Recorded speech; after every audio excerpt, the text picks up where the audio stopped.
Dr. Eric Kelly III and a host of phenomenal speakers from all around the globe for this 7-day virtual event that you don't want to miss. The mission of the Black Business Expo is to raise scholarship money from kids all the way from high school all the way from college. The Black Business Olympics is one of the largest Black business showcases in the world. It is an opportunity for businesses and companies to showcase their businesses globally. We are going to be giving away laptops up to $5,000 away to students. Again, I'm Olivia Appleberry, the founder of 2 Cents Finance and one of the speakers for the expo. I am so excited to see you there. For more info, go to www.blackbusinessexpousa.com or call 919-308-9090 and hope to see you there.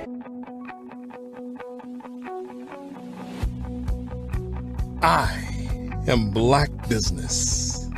From the moment I wake until the time I sleep. Yes, I am Black Business. I am Black Business. Tell me, are you Black Business? I am Black Business. Do you support Black businesses? Listen, I support Black business because I am Black Business. Black Business Expo, one of the largest business showcases in the history of Black business in the world. The world! Sign up today at www.blackbusinessexpousa.com or call 919-308-9090. I am Black Business. I am Black Business. From the moment I wake until the time I sleep, I am Black Business. I am Black Business. Are you Black Business? I am Black Business. Do you support Black businesses? I support Black business because I am Black business.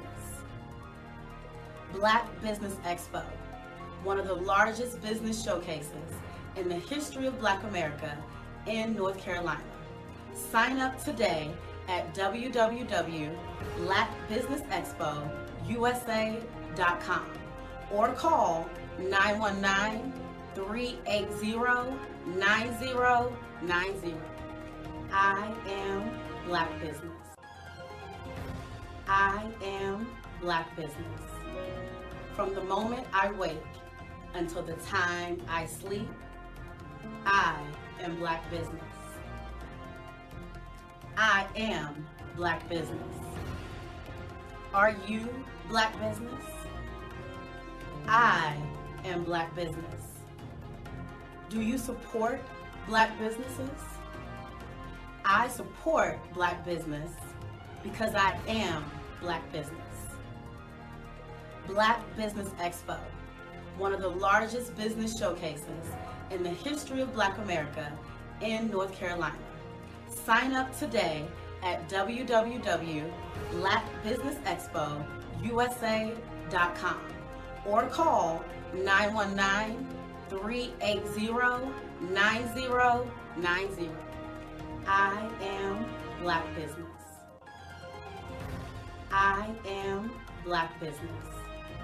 From the moment I wake until the time I sleep, I am Black business. I am Black business. Are you Black business? I am Black business. Do you support Black businesses? I support Black business because I am Black business. Black Business Expo, one of the largest business showcases in the history of Black America in North Carolina. Sign up today at www.blackbusinessexpousa.com or call 919-380-9090. I am Black business. I am Black business.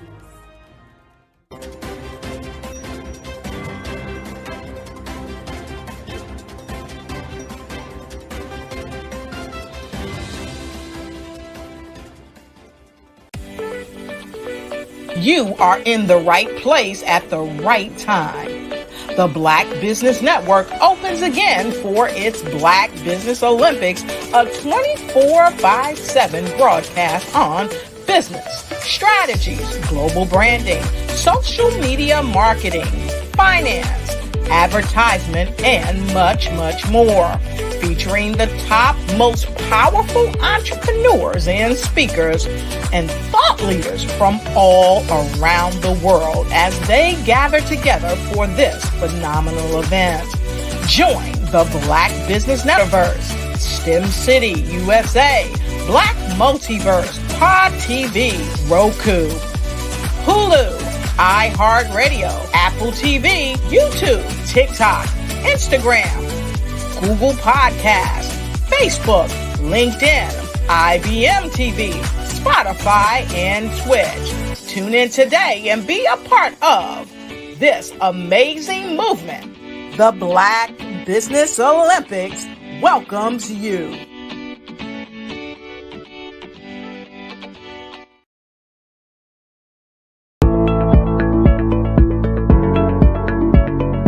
Prepare for what's coming and dominate in economic winter. Stand strong and thrive by showcasing your great products and services globally through the Black Business Network and Black Business Olympics. The Black Business Network has showcased over 2,000 companies with over $7 billion in sales each year. Over 10 million attendees have viewed the rebroadcast each month. Through the Black Business Olympics, unique styles of business training and mentoring are turning students into business owners and entrepreneurial warriors who will dominate in any economy.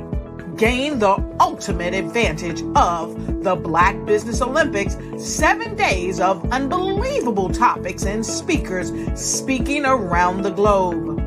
Donate your time and experience to provide expertise and scholarships to students worldwide and change the world. Now, more than ever, new insights, tools, strategies, and capabilities are needed. This is your chance for a major presentation to the world. Fill out the form and join the more than 2,000 speakers who have presented to over 200 countries. Join the Black Business Network streaming live into the Metaverse, STEM City, Black Multiverse Enterprises, Hulu, Amazon, YouTube, iHeartRadio, Apple, Facebook, LinkedIn, Pod TV, IBM TV, Spotify, and Google Podcasts. Sign up today. Spaces are limited, and we will see you there.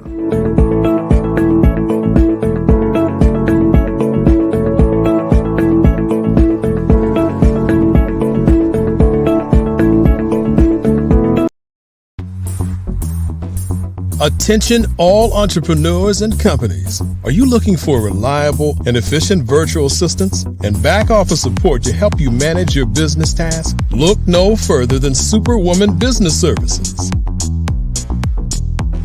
Our team of virtual assistants provides a full range of administrative support services, including operations management, social media marketing, and much more. We also offer website design services to help you create a professional online presence that reflects your unique brand. In addition to administrative support and website design, we offer business development and structuring services to help you grow your business and achieve your goals. We'll work closely with you to identify areas of improvement and develop a customized plan to help you reach your full potential. At Superwoman Business Services, we understand that running a business can be overwhelming and time-consuming. That's why we're here to help you fly high and achieve success. Our virtual assistants are highly skilled, experienced, and dedicated to providing you with the support you need to thrive. Come fly with us and take your business to new heights. Let us help you become the superhero entrepreneur you are meant to be.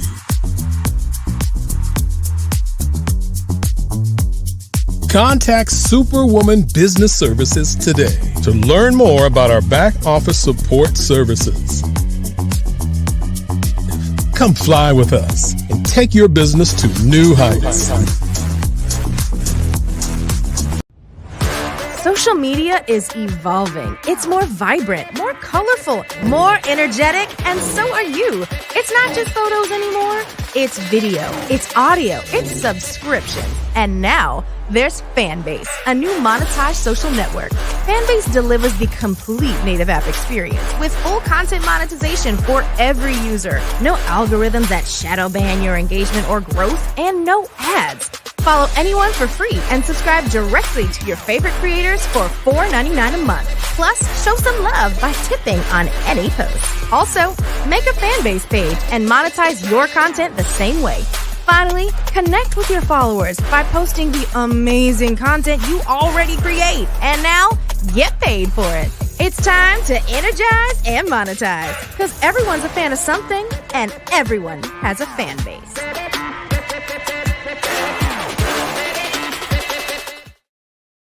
Artist to me is a creative expression of something from nothing. You know, it explodes onto the canvas, or it explodes on in my work.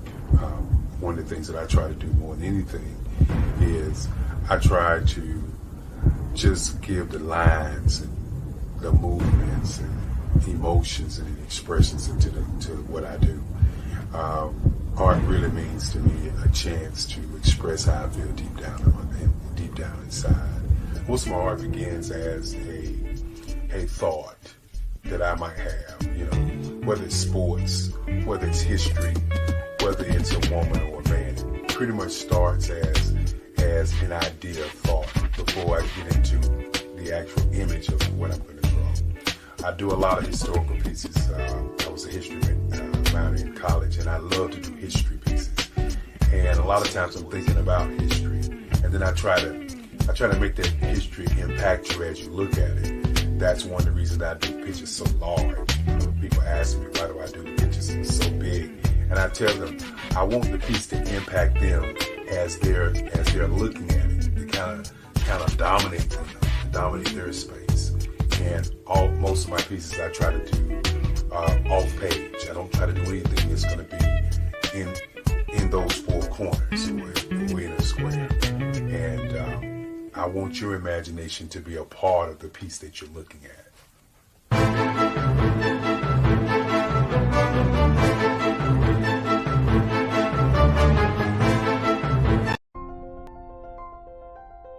What if you could build your own city?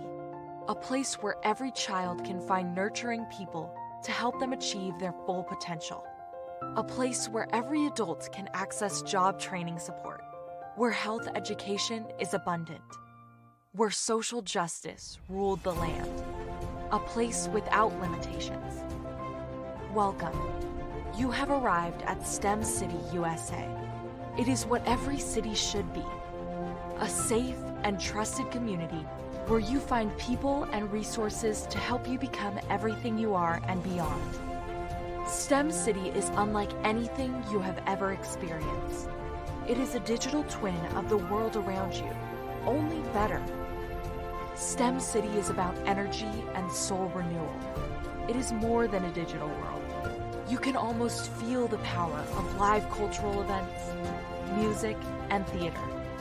STEM City promises a better future for children with caring mentors and hands-on activities with dedicated tutors to support our youth. STEM City is your passport to a healthy lifestyle with weekly events addressing our community's many issues. STEM City is your financial well-being with helpful information on wealth management, career advancement, job training, and so much more. STEM City is the community you deserve. It is the city where your dreams can come true. STEM City USA, a place in the sky that is accessible to all who reach for the stars.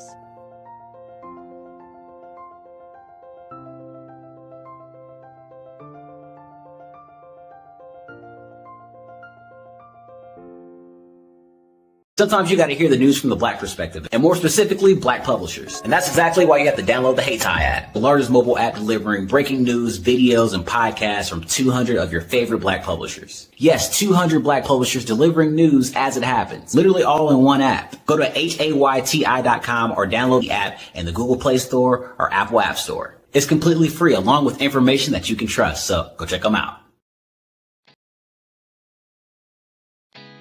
Did you know women represent just 3% of Fortune 500 CEOs and less than 15% of corporate executives at top companies worldwide? Have you wondered what the secrets are to getting into the top ranks, whether in the private or public sector?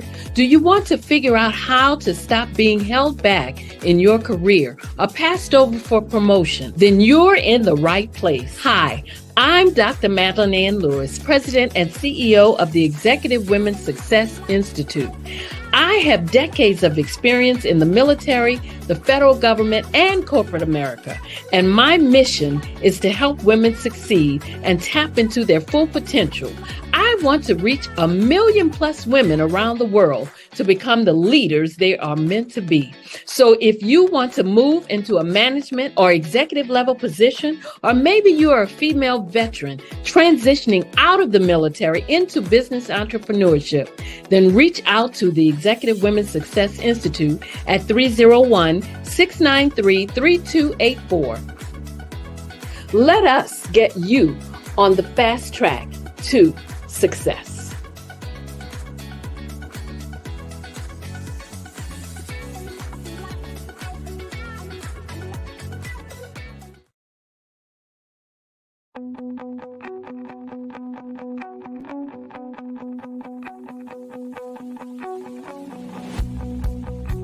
I am Black Business. From the moment I wake until the time I sleep. Yes, I am Black Business. I am Black Business. Tell me, are you Black Business? I am Black Business. Do you support Black businesses? Listen, I support Black business because I am Black Business. Black Business Expo, one of the largest business showcases in the history of Black business in the world. The world! Sign up today at www.blackbusinessexpousa.com or call 919-308-9090. I am Black Business.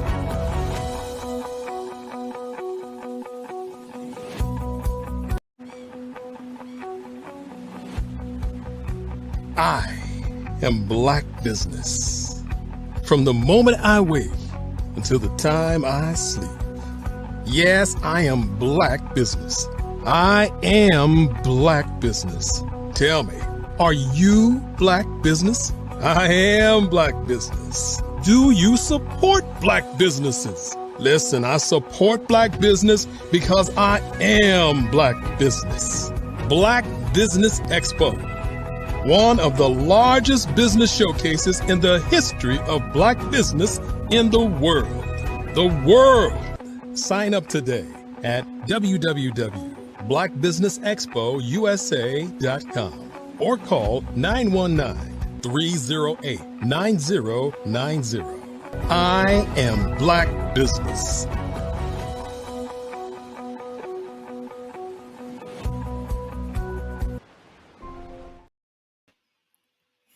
Good morning, business owners, entrepreneurs, thought leaders, and corporations, and welcome to the Black Business Network. My name is Dr. Enolia Foti, and I am the CEO of Enolia LLC, Director of Operations for Vision Afrique Development, co-founder of Easy Step Group Management Consulting, and CEO of Expressions of Humanity Foundation. I am your business moderator for this morning, coming to you from Luanda, the capital of Angola, Africa, on the Black Business Network. The Black Business Network is a 24-hour business network showcasing Black businesses, Black owners, entrepreneurs, and thought leaders worldwide. We have speakers from Carolina, London, Singapore, Kenya, Burundi, Japan, and cities all over the United States. The Black Business Network is a global community sharing its business knowledge to empower, inspire, and educate businesses about businesses. And our first speaker this morning is actually myself, Dr. Enolia Foti, and I will read you my bio. Dr. Enolia Foti, myself, is a globally acclaimed figure, celebrated as an award-winning international keynote speaker and author, a driving force as a global influencer, social entrepreneur, and a multi-award-winning life business coach. Her commitment to youth advocacy has earned her prestigious titles, including International Peace Ambassador from the United Nations, Ambassador for Human Rights by the World Assembly for Peace, and Recognition for Human Rights and Ambassador from the International Interdisciplinary Innovation Center of Life, Alliance of the People of the World. Further highlighting her accomplishments, Dr. Enolia Foti received a doctorate in international peace from the World Federation for Development, Freedom, and Peace, an institution officially registered at the United Nations. Her extensive list of roles include let me just speak to you. At this time, since I am the next speaker, instead of introducing just a formal me, let's get started. I am so glad to be here. Thank you, thank you, thank you to all of those who allow Black Business Network to come to fruition and to have people like myself on board. I want to share with you a little bit about myself in terms of not the accolades or not the credits that are given or acknowledged by others, but just my heart, myself, and who I am. My inspiration comes and is drawn from a rich tapestry of indigenous wisdom acquired through the tutelage of elders from the world. And my story affords me to bring forward a couple of different things business-wise. My story affords me to bring a journey in terms of how I was able to create an empowerment program, a program that is allowing us to be able to underwrite and help those who are in leadership, thought leaders, entrepreneurs, build a solid structure and foundation as their podium to stand on. So let me explain further. I'm going to talk to you a little bit about the works of Enolia LLC. I was that person in corporate America that was basically aspiring to climb to the top. And working with infrastructure, information technology as infrastructure, I was really, really excited to get started in my work. And so that ambitious young professional, aspiring to climb. I wanted to climb, and I saw myself as CEO of a major Fortune 500 company. I wanted it all. I wanted the professional work, I wanted the professional acknowledgement, and I wanted to contribute to that world. And in going through the iterations of climbing the corporate ladder, about halfway through my career, that's when it hit me that it wasn't all pretty, that there was work to be done, there was navigation to do, there was insight and understanding to be able to navigate through certain very, very challenging situations. And that it was just about my work, like who I am, what I stood for, and my own integrity. I found myself questioning a lot of things. I found myself actually questioning the leadership that was actually guiding me.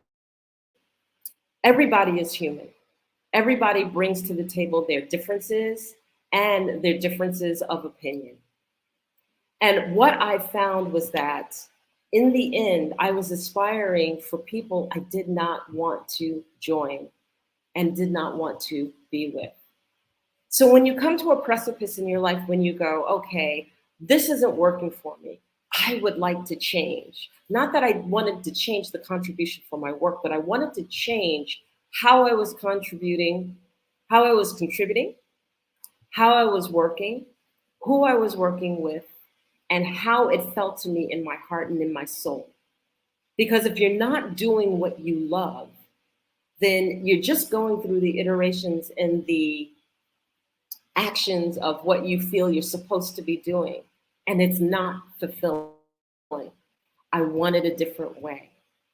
I wanted to understand how this work that I had to do each and every day could contribute to humanity, could contribute to something very positive with the integrity that I stood for. Needless to say, that longing came with the meeting of my first Indigenous grandmother. And I want to share this journey because when I talk to you about the programs that I bring forward, the journey has everything to do with it. So as I met my first Indigenous grandmother, I introduced myself to her and I basically shared that I wanted to do something different with my life. I wanted to understand from an Indigenous perspective how life is lived, how I could contribute, how I could navigate through the world. And this particular Indigenous grandmother, Grandmother Isabel Mawasaki, took me under her wing. I quickly became a prodigy of Grandmother Isabel Mawasaki. And what she showed me was a way of living that saw the beauty in the world all the time, and not just part of the time. She showed me compassionate leadership, leadership that when you make a mistake, people don't get to step on you to leap forward, to take that mistake and exacerbate it, such that what you've done and what you have to contribute isn't belittled or demeaned. She showed me a way to live in balance with everything that was around me, how to push back the boundaries of fear, how to embrace and understand that there is so much more to life, and that each day that when I wake up, there's something beautiful to be able to envision in this world. And in taking this understanding and working with this, it started to shift everything in my life. It started to shift the perspective, it started to shift all that I was going through in the corporate way, and understanding that corporate had one way of thinking, and that thinking was I need to be on the center stage, and I need to be on top, and I need to be in control, and I need to be able to mark my territory. And this did not resonate with me. It did not bring that balance that I wanted to bring in terms of growing, in terms of working, and in terms of expressing myself and standing in my truth. So in introducing this Indigenous side and introducing this other way of working, it led me to a journey that I would have never expected, ever in the world. I ended up leaving corporate. I ended up picking up and moving from New York to California and then establishing my own business. I called that business Infinite Possibilities, Journey to Empowerment, because I was on a journey to find my own empowerment and to bring it forward into fruition. How many of us are in that midlife, in the middle of our careers, and then we realize that we want to do something different, but we just don't know how to transition? So for me, this was it.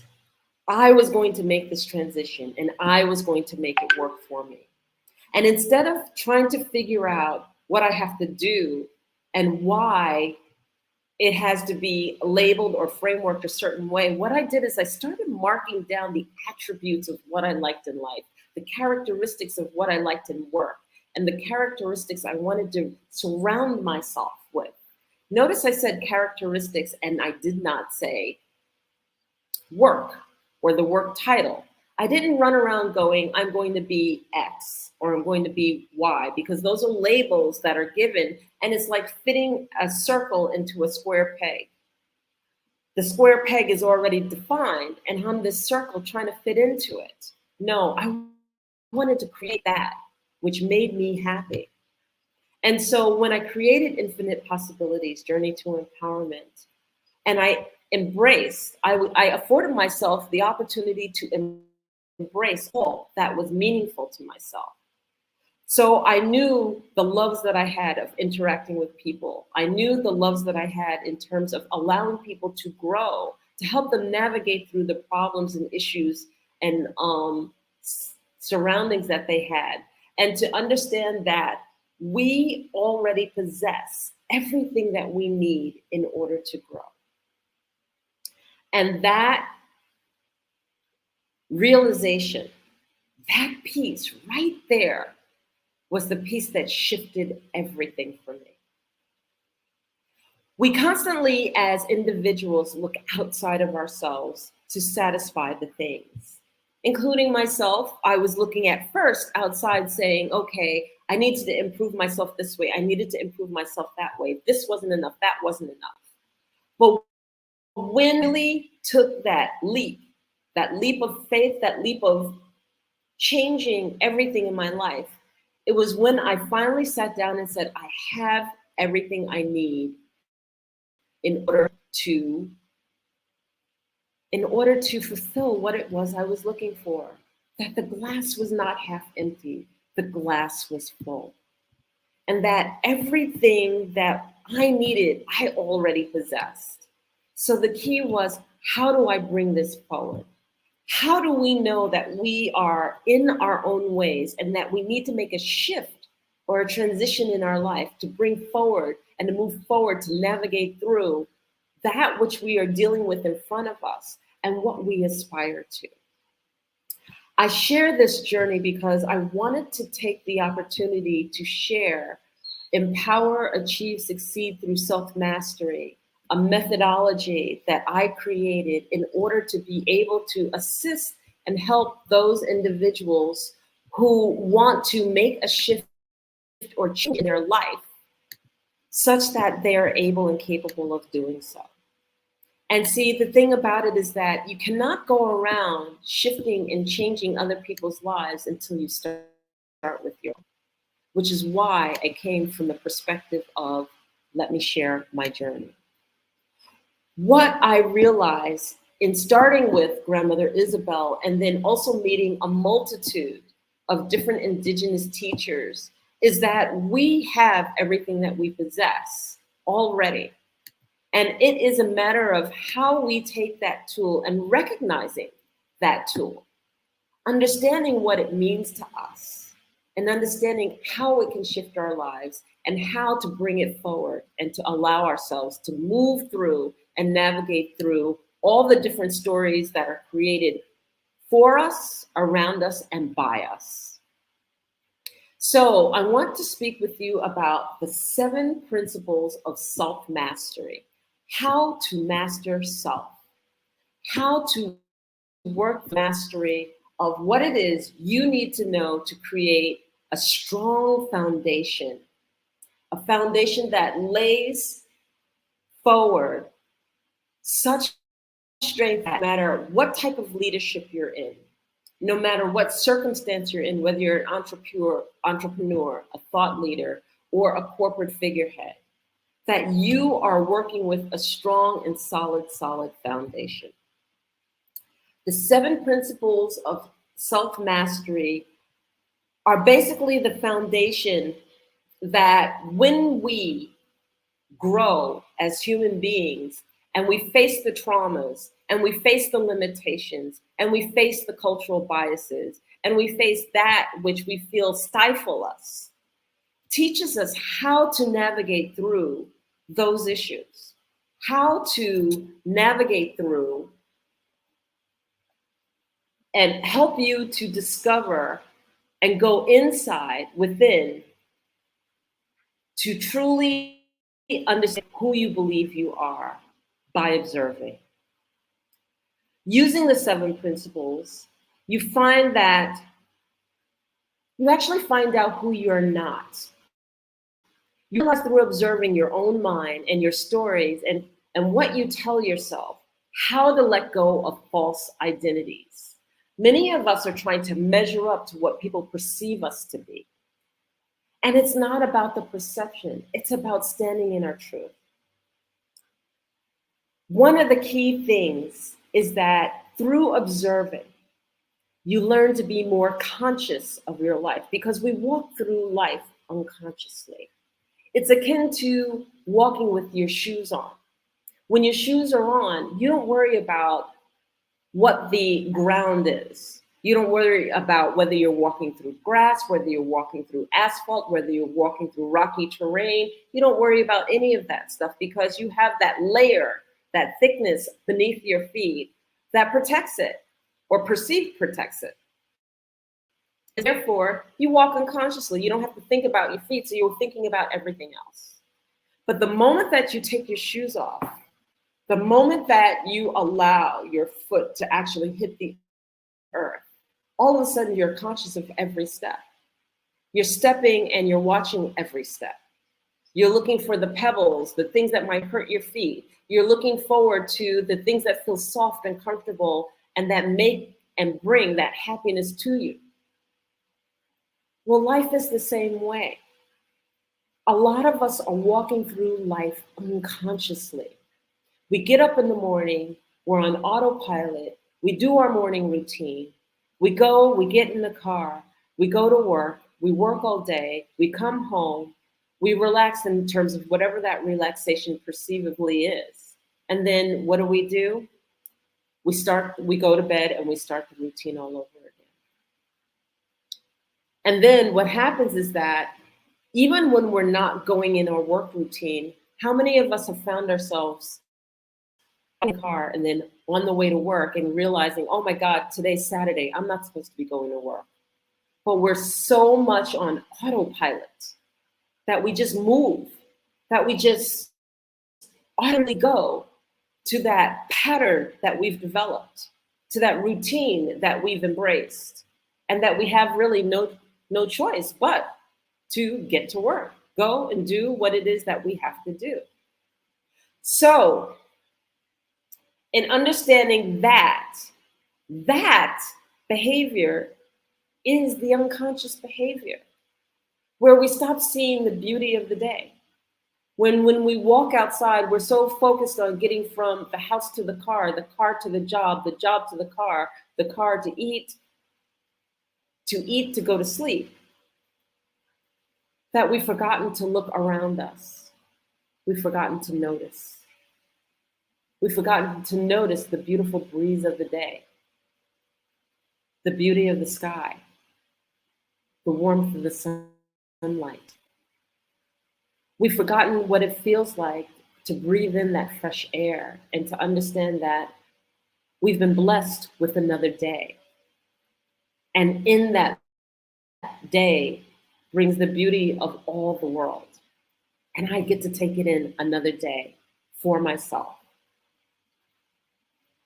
We've forgotten how to let go of the anxieties and the pains of the day and take on the pain and the anxiety like we're wearing clothing and wearing it for the day until we feel like we've passed through it, and allowing that aspect to rule the day. So walking consciously through the world, walking consciously in your own world, is an acknowledgement of understanding that, yes, I'm walking a path, and that there are doors that are opening, and that there are doors that are closing, and that I don't have to react to every single door, and that I don't have to look at the world's eyes or the veil of pain, but that I can lift that veil and I can acknowledge that there is so much more within the world than what is just around or perceived or just understood and encountered because I'm in my daily routine.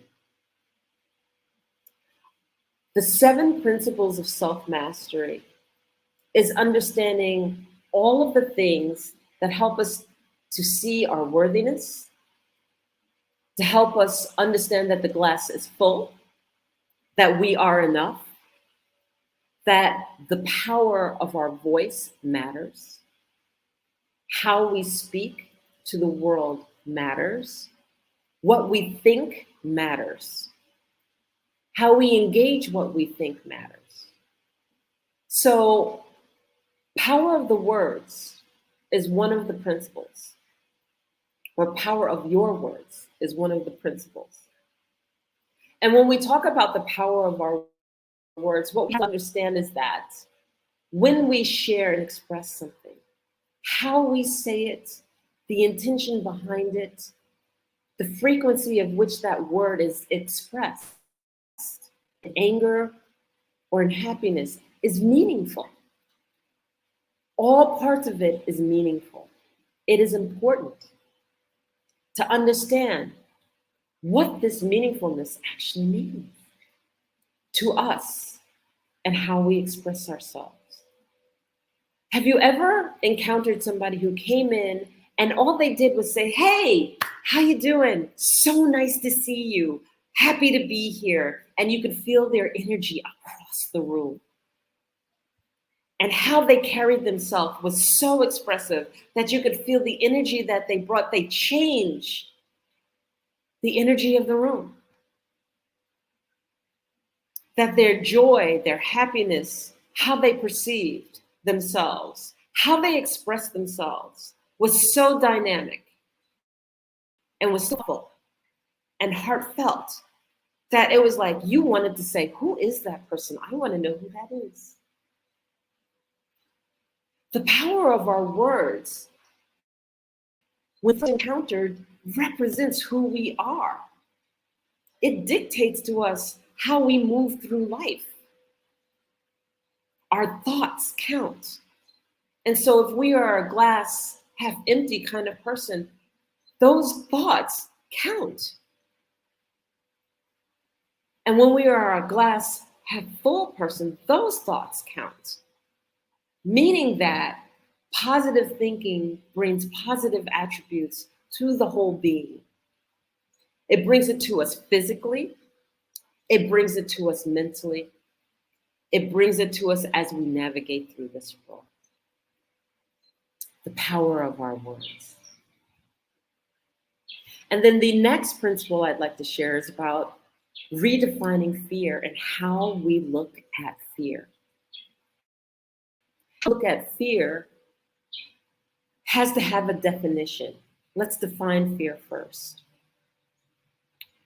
Fear, from my perspective and how I like to define, is the fact that if we are in a circle and we are the core or the center of that circle, and the circle's edges were the boundaries by which we like to operate in.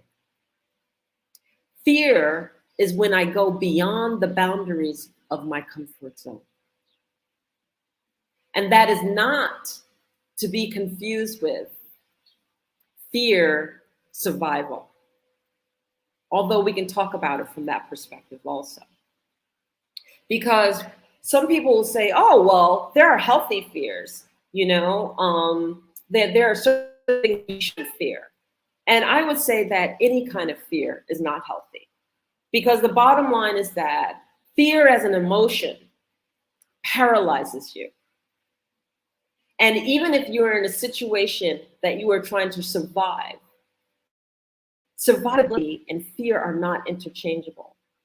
Survivability means that you're in a challenging situation or circumstance, and you're afraid, and you have to survive and navigate through that circumstance. Well, fear as an emotion paralyzes you. You can't move, you can't speak, you can't function. Or you are so busy reacting to the fear that you're not gaining any momentum in passing through it and getting around it.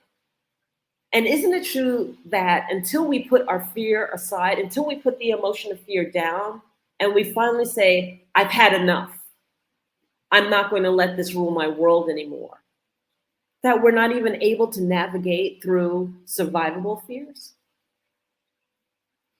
It's when we lay the emotion of fear aside, when we understand that fear should not lead us, but fear is an emotion that has its place, and that we have to navigate through our fears in order to move past any given circumstance or situation. So many may not agree with me, but that is how I like to define fear. And when we have fear, and when we deal with fear from a perspective of, I'm afraid to do something, it's understandable that you don't want to do something because it brings you outside of the comfort zone. And so if it's a choice that you don't want to do something, it doesn't necessarily have to be, I'm fearful of it, but I choose not to do it. It takes me out of my comfort zone. I acknowledge it. I see it. That might be nice for others, but it's not necessarily my cup of tea. And choosing not to do something because you just don't like it is different than I'm afraid to do anything, or I'm afraid to do everything, or I'm afraid to move past this particular boundary. A lot of times that emotion, when we overcome our fears and when we surpass that boundary that we are comfortable in, we basically are confronting the emotional sense of fear, saying that I will no longer let that aspect rule when it comes to this particular situation or circumstance. And we confront it. And we push the boundaries outwardly more. And we're able to move past the fears. Or we're able to make that which was uncomfortable, comfortable. We deep dive into fear and what makes you afraid and where the trauma of the fear came from. Because fear is learned. Fear is learned. The next principle I'd like to introduce is that of judgment, and the fact that we can redefine judgment. Judgment is an aspect that we go through. We project it, we receive it, and how we choose to receive it dictates whether we give our way to it or not. You see, everyone has a thought or a process by which they like to say, I like that, I don't like that. I like this, I don't like this. And that's standard for everyone. But when we give away our power is when we take on somebody else's projection of judgment and we make it our truth. And we make it our truth as if it has always been our truth, and you know good and well it wasn't. So if I were to say, I don't like something about you, and you go, oh my goodness, she doesn't like this about me, I have to change it. As soon as you say, I have to change it based on an emotional response, you've already given away your power to me. And if you think about said, throughout a given day, throughout a given week, how often do you give away your power? How often do you allow people's judgments to rule what you do and how you choose to do it throughout a day? What is it within us that wants to fit so bad that we can't stand individually on our own to basically say, you know what, you may feel that way, but that's your opinion. That doesn't necessarily resonate with me. So therefore, I can take it as a data point, thank you very much. But you know what? That's your stuff, not mine. That's your thought. That's your truth, not necessarily representative of mine. Opinions, we can cherish them. Constructive criticism, we can cherish that also. But notice that I said constructive criticism or judgment. Judgment or criticism that we can act on in a positive way to improve our life and to enhance and make something better. But judgment that is critical, that you can't act on, that you can't make a difference about, doesn't serve anyone. And so therefore, you have to look at the vision coming from behind that judgment. Was there an agenda? Was there something that the person might have been jealous about, insecure about, projecting the fact that maybe you're not as good, but in essence, it's not about you. It was really about them in the first place. So when we look at judgment, we have to step back and really understand where it is coming from when the person is projecting it. And then we need to look at how we behave when we receive judgment. When we are receiving judgment, are we reacting all the time? Or, as I stated earlier, are we observing or noticing? And if you're observing, noticing, then you're not reacting to it. And if you're not reacting to it, it's not your stuff. And it's not your stuff. It's just a data point. But how many of us in life, we react to every single thing we hear? And life is nothing but a roller coaster of reactions. We react here, we react there, we react here, we react there. And then we look up and we're emotionally drained from the day. It has just totally drained us because all we've done is we've reacted emotionally throughout the whole day. And if we're reacting, we're not thinking. And if we're not thinking, we're not achieving. We're not growing. Does this sound familiar? Yeah. So that was principle number 3. And then principle number 4. Principle number 4 is limited beliefs. You hear this saying, I need to get out of my own way. I need to get out of my own way comes from the fact that my limited belief prevents me from moving or acting on something that is important to me. Whether that limited belief comes in from our cultural upbringing, whether that limited belief is a projection of judgment, whether that limited belief is one of our own making. And we do make them. And we say, oh, for example, I can't do that. I don't have such and such class. I need to have a class and I need to be taught before I put myself out there and present myself in a certain manner. Let's say an artist or whatever the case may be. And that limited belief is so palpable and so strong that you don't act. One of the things that I've come to learn, especially going through corporate, is that I'm quick to tell you what you can't do, what you're not capable of doing, what's beyond you, what you're not good enough for, what you have to gain education or gain talent or gain skill set for. They're quick to tell you to go back to school. They're quick to tell you that you're going to be able to find it by paying for this and paying for that and more money of this and more money of spending money for that, versus just basically saying to yourself that life is a series of processes. Every process is accessible. And if you're willing to go through the process of what that learning is, you're able to glean whatever it is you want. And I'll say it again. If you're willing to extend yourself to go through the process of what it is that you want, then you're able to grow, to innovate, to dream, to create whatever it is that you want.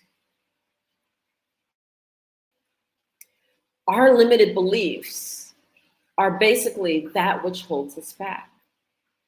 And in all honesty, nobody was born on this earth to play small. So why do we? Why do we play small? Why do we use excuses after excuses after excuses of what we can't do, what we're not capable of doing, or haven't figured out to do? Well, I don't know that information. That's too much to figure it out. And I don't really want to go through all of the work to figure it out. So I just guess I can't do it right now. I'll just wait till somebody else can tell me how to do it. We need to be able to motivate and inspire ourselves to put in the work, to do what it takes, and then to lift the limiting belief.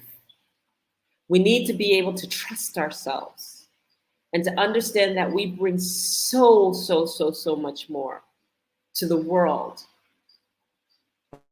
by just being us and by having the motivation or the inspiration that we're capable of doing so much and contributing so much to this world. You are in the right place at the right time. The Black Business Network opens again. So in understanding that piece and understanding how important that is,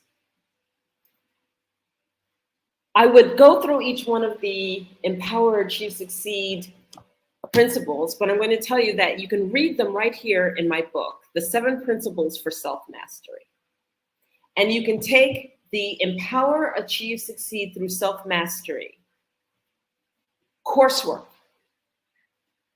It's a master class that I offer based on a methodology that I learned from the indigenous to establish a strong foundation, to help us to understand that all that we need is within us.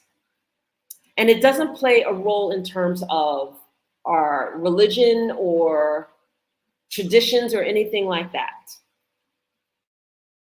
It has to do with you are in the right place at the right time. The Black Business Network opens again for its Black Business Olympics, a 24/7 broadcast on business, strategies, global branding, social media marketing, finance, advertisement, and much more, featuring the top, most powerful entrepreneurs and speakers and thought leaders from all around the world as they gather together for this phenomenal event. Join the Black Business Network streaming live into the metaverse, STEM City USA, Black Multiverse, Pod TV, Roku, Hulu, iHeartRadio, Apple TV, YouTube, TikTok, Instagram, Google Podcasts, Facebook, LinkedIn, IBM TV, Spotify, and Twitch. Tune in today and be a part of this amazing movement. The Black Business Olympics welcomes you.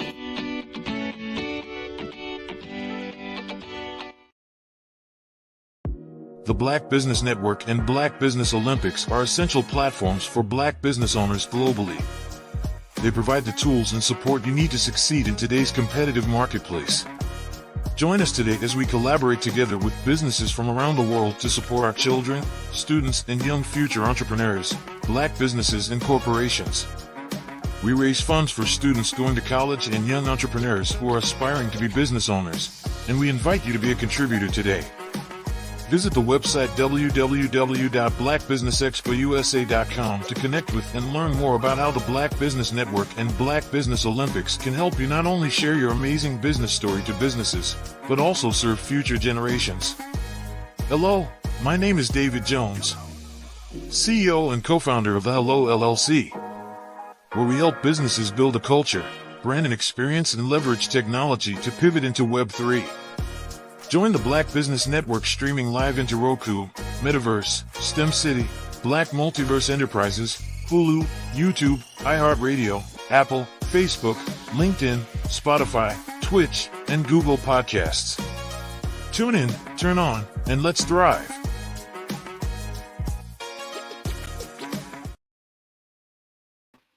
So welcome back. And I just wanted to wrap it up and say that you can get my book, The 7 Principles of Self-Mastery, on Amazon.com. And I can be reached, Dr. Enolia Foti, at www.enolia.live or info@enolia.live. And I'll look for you there. So thank you, and genius is coming, and I'll see you on the other side.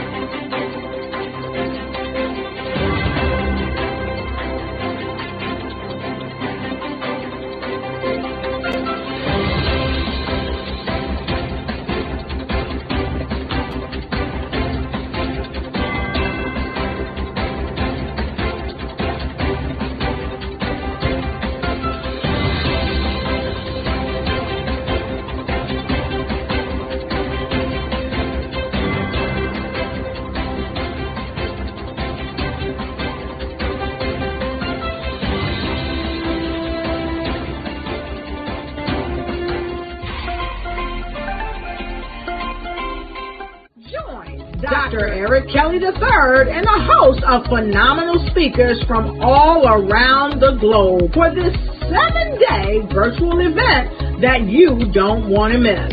The mission of the Black Business Expo is to raise scholarship money from kids all the way from high school, all the way from college. The Black Business Olympics is one of the largest Black business showcases in the world. It is an opportunity for businesses and companies to showcase their businesses globally. We are going to be giving away laptops up to $5,000 away to students. Again, I'm Olivia Appleberry, the founder of 2 Cents Finance and one of the speakers for the expo. I am so excited to see you there. For more info, go to www.blackbusinessexpousa.com or call 919-308-9090 and hope to see you there. I am Black Business. From the moment I wake until the time I sleep. Yes, I am Black Business. I am Black Business. Tell me, are you Black Business? I am Black Business. Do you support Black businesses? Listen, I support Black business because I am Black Business. Black Business Expo, one of the largest business showcases in the history of Black business in the world. The world! Sign up today at www.blackbusinessexpousa.com or call 919-308-9090. I am Black Business. I am Black Business. From the moment I wake until the time I sleep, I am Black Business. I am Black Business. Are you Black Business? I am Black Business. Do you support Black businesses? I support Black business because I am Black Business. Black Business Expo, one of the largest business showcases in the history of Black America in North Carolina. Join Dr. Eric Kelly III and a host of phenomenal speakers from all around the globe for this 7-day virtual event that you don't want to miss. The mission of the Black Business Expo is to raise scholarship money from kids all the way from high school, all the way from college. The Black Business Olympics is one of the largest Black business showcases in the world. It is an opportunity for businesses and companies to showcase their businesses globally. We are going to be giving away laptops up to $5,000 away to students. Again, I'm Olivia Appleberry, the founder of 2 Cents Finance and one of the speakers for the expo. I am so excited to see you there. For more info, go to www.blackbusinessexpousa.com or call 919-308-9090 and hope to see you there. I am Black Business. From the moment I wake until the time I sleep. Yes, I am Black Business. I am Black Business. Tell me, are you Black Business? I am Black Business. Do you support Black businesses? Listen, I support Black business because I am Black Business. Black Business Expo, one of the largest business showcases in the history of Black business in the world.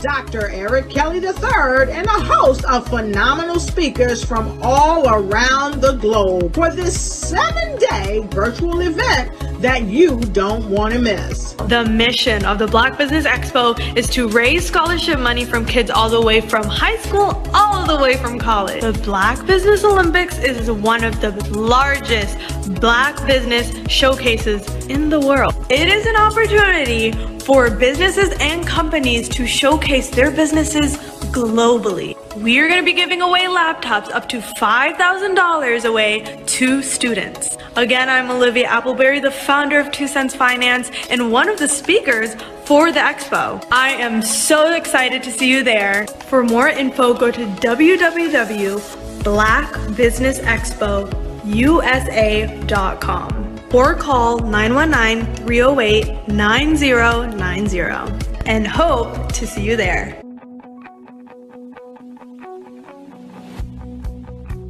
I am Black Business. From the moment I wake until the time I sleep. Yes, I am Black Business. I am Black Business. Tell me, are you Black Business? I am Black Business. Do you support Black businesses? Listen, I support Black business because I am Black Business. Black Business Expo, one of the largest business showcases in the history of Black business in the world. The world. Sign up today at www.blackbusinessexpousa.com or call 919-308-9090. I am Black Business.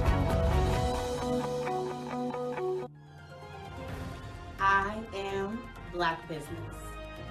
From the moment I wake until the time I sleep, I am Black Business. I am Black Business. Are you Black business? I am Black business. Do you support Black businesses? I support Black business because I am Black business. Black Business Expo, one of the largest business showcases in the history of Black America in North Carolina. Sign up today at www.blackbusinessexpousa.com or call 919-380-9090. I am Black business. I am Black business. From the moment I wake until the time I sleep, I am Black business. I am Black business. Are you Black business? I am Black business. Do you support Black businesses? I support Black business because I am Black business. Black Business Expo, one of the largest business showcases in the history of Black America in North Carolina. Sign up today at www.blackbusinessexpousa.com or call 919-380-9090. I am Black business. I am Black business. From the moment I wake until the time I sleep, I am Black business. I am Black business. Are you Black business? I am Black business. Do you support Black businesses? I support Black business because I am Black business. Black Business Expo, one of the largest business showcases in the history of Black America in North Carolina. Sign up today at www.blackbusinessexpousa.com or call 919-380-9090. I am Black business. I am Black business.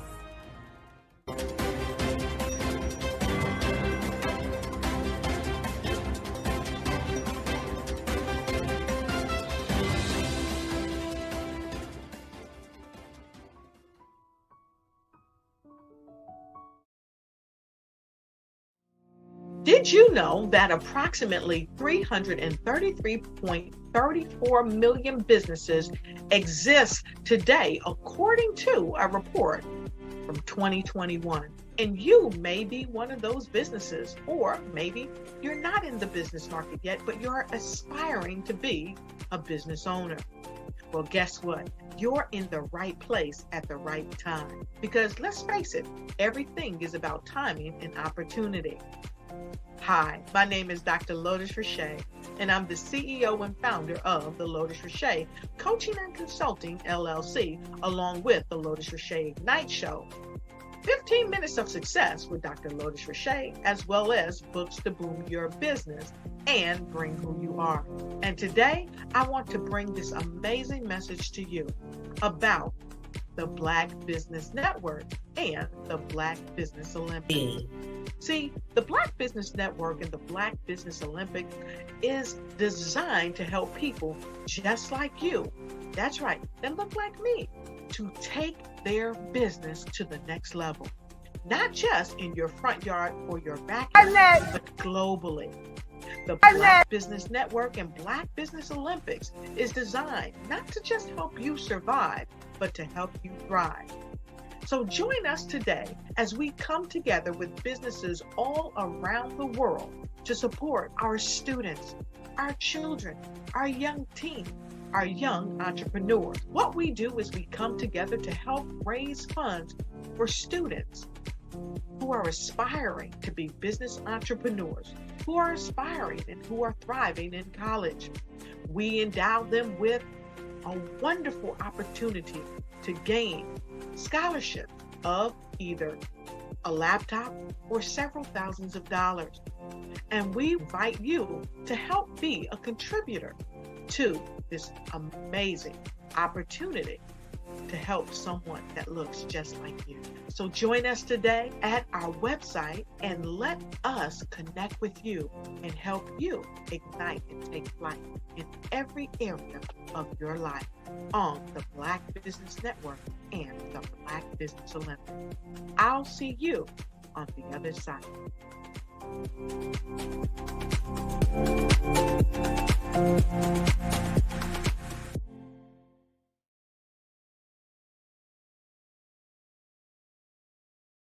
Diners, and then everybody says, "Oh, this is my 6th year coming," and "Oh, this is my 4th year coming." Shout out to New York. We're in New York in like 7 hours. Oh my gosh, yes, we have a 6:58 flight, so We gotta go home. We gotta go. we gotta go. Let me tell you something. Every single person that's come through the store has spoke so highly of you, and what a great event this is. Yes. I'm representing DJ Darryl, who is a platinum producer. He did the hit track for Tupac Shakur, Keep Your Head Up, Snoop Dogg, Keisha Cole.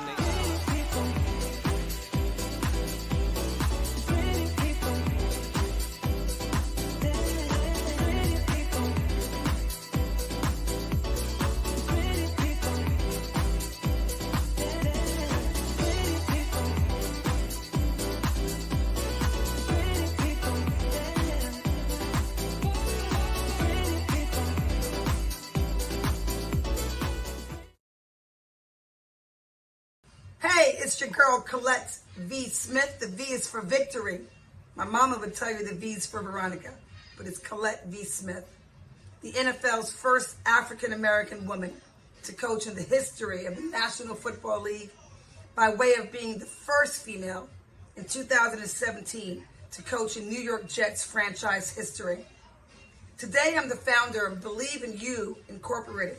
Believe in You Incorporated. I got here because I didn't limit myself. I started thinking freely, living life freely. Don't limit yourself. Unleash your power, the power that God created you to be and to have. I got here because I didn't just follow a path. I created my own. You can do the same thing. You know why I know this? Because genius is common. I'm Kennedy Harris. My genius is being an entrepreneur. I'm the CEO of K-Lock, a company where I develop my very own line of kids supplements. I currently market my multivitamin for kids to help combat weak immunity. During the pandemic, research has shown that having a strong immune system is key to fighting off disease. My vitamins are for kids, but adults can benefit from them as well. I'm adding a proprietary blend to my supplement line. I want to create my own blend so that I have a competitive edge in the marketplace. Staying healthy is important to me so that we live longer and have healthier lives. My website is klockproducts.com. That is K-L-O-C-K. Genius is common.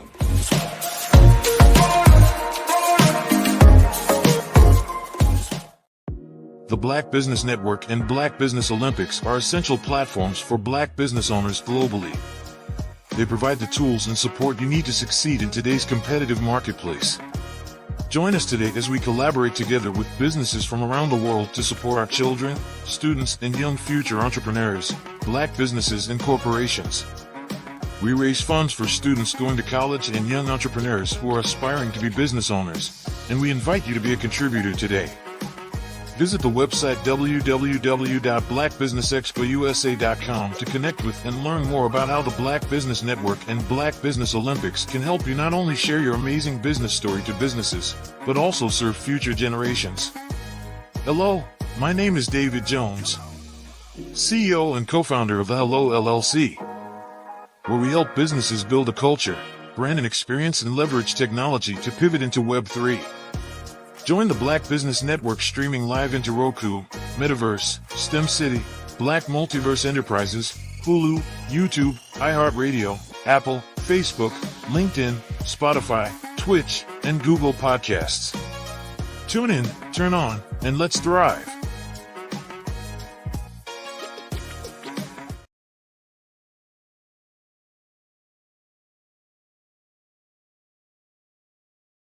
I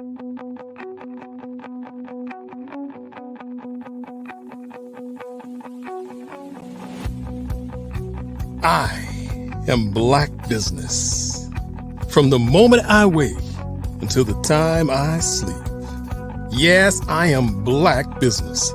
I am Black Business. Tell me, are you Black Business?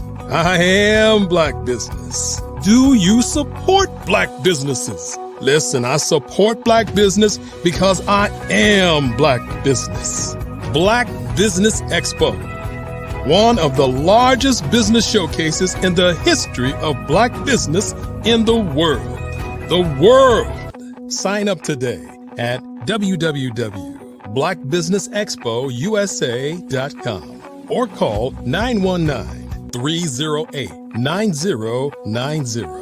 I am Black Business.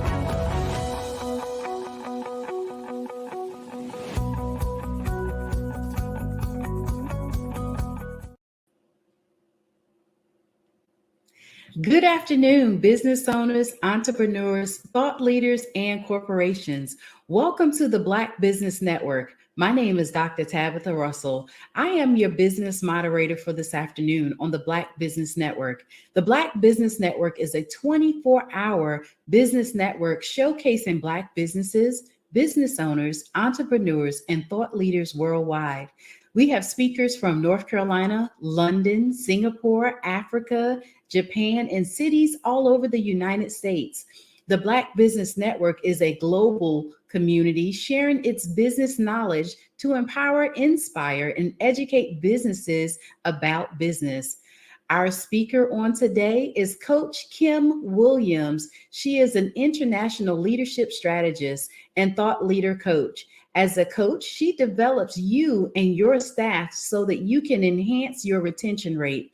A lifelong student of the Kingdom of God's principle of business, that has coined her as an organization's heaven. She uses emotional intelligence and mission mapping to curate results that grossly increase your earnings. Her life passion is providentially analyzing and organizing your mission statement and processes to equip your company with the tools that keep you at the front of the line of your niche. I present to you Coach Kim Williams. It's so good to be here. How are you today? I am fantastic. Thank you so much for being here on today. Just know that genius is common, and I'll see you on the other side. And thank you, Dr. Tabitha Russell, for such an amazing introduction. As you heard, I am the phenomenal Coach Kimberly Williams.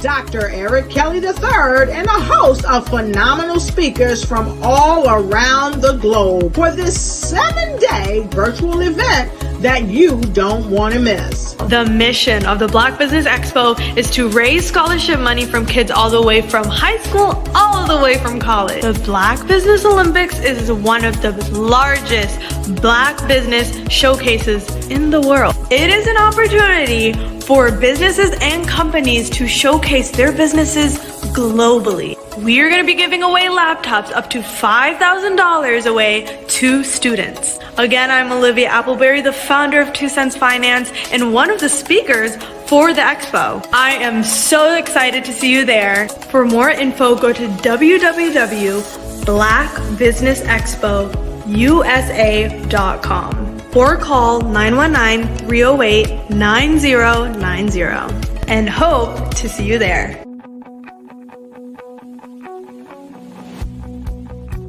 I am Black Business.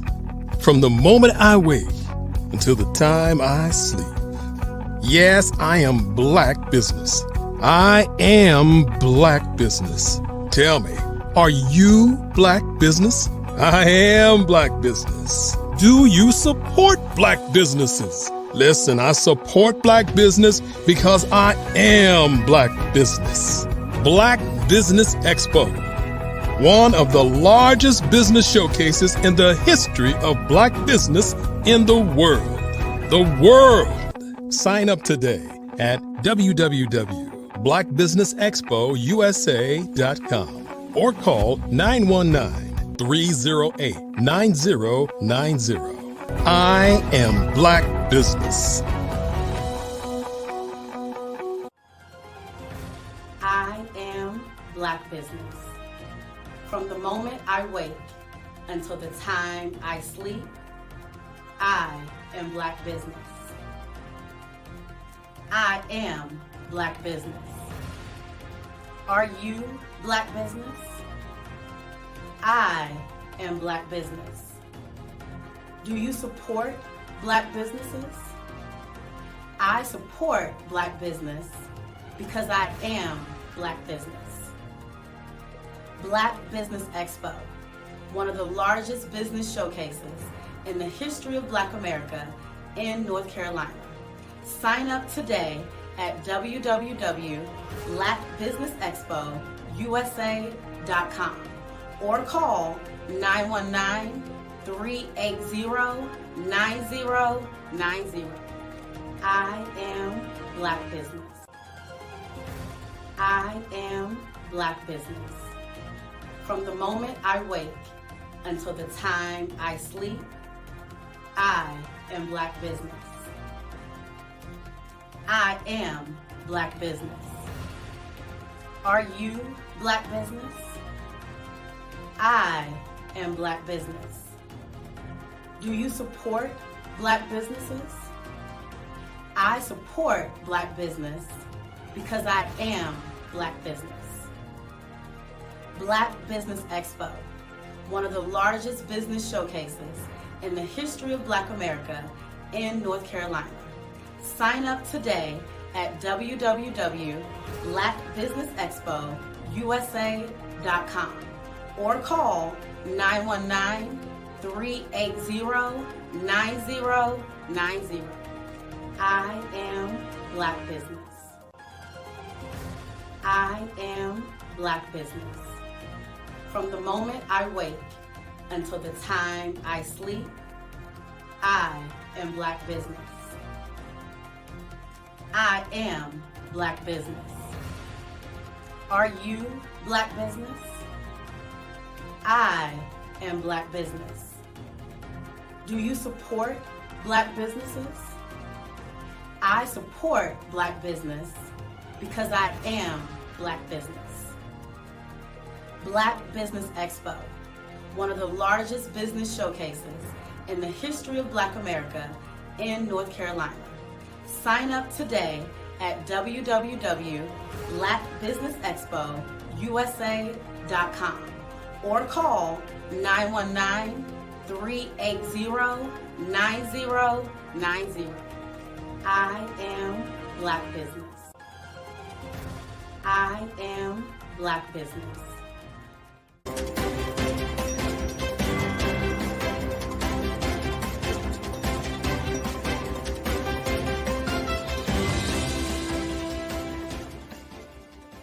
Art to me is a creative expression of something from nothing. You know, it explodes onto the canvas, or it explodes on in my work. One of the things that I try to do more than anything is I try to just give the lines and the movements and emotions and the expressions into what I do. art really means to me a chance to express how I feel deep down inside. Most of my art begins as a thought that I might have, you know, whether it's sports, whether it's history, whether it's a woman or a man. It pretty much starts as an idea of thought before I get into the actual image of what I'm going to draw. I do a lot of historical pieces. I was a history minor in college, and I love to do history pieces. And a lot of times I'm thinking about history, and then I try to make that history impact you as you look at it. That's one of the reasons I do pictures so large. People ask me, why do I do pictures so big? And I tell them, I want the piece to impact them as they're looking at it, to kind of dominate them, dominate their space. And most of my pieces I try to do off page. I don't try to do anything that's going to be in those four corners or in a square. And I want your imagination to be a part of the piece that you're looking at.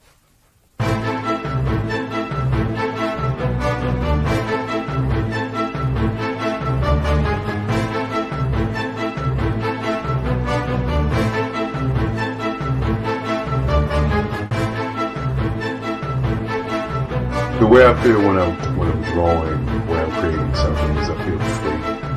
I feel like there is an anticipation of something that's going to come.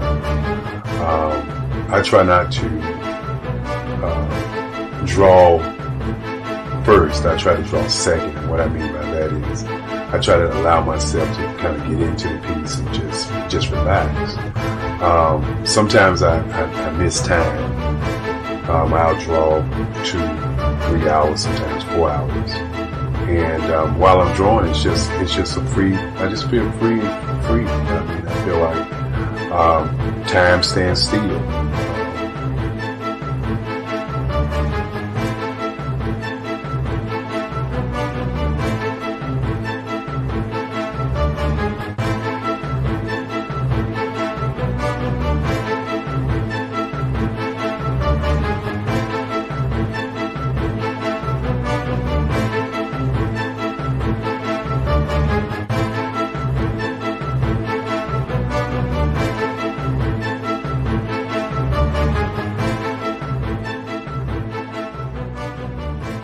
That's what it's all about in terms of the lines and the colors of my work, is to get an expression, to go deeper and past just what you see on the surface, but to go in and try to find an expression that everybody gets a different taste of what that expression is, whether it's anger or whether it's being happy or whether it's being, kind of calm or nonchalant. That expression that people take away from the piece is the most important part of what I do as an artist. Bold is the size of my pieces, where I try to do the piece larger than life, to kind of push forward toward you. That's what the boldness is all about. It's not so much about the lines, it's about the size.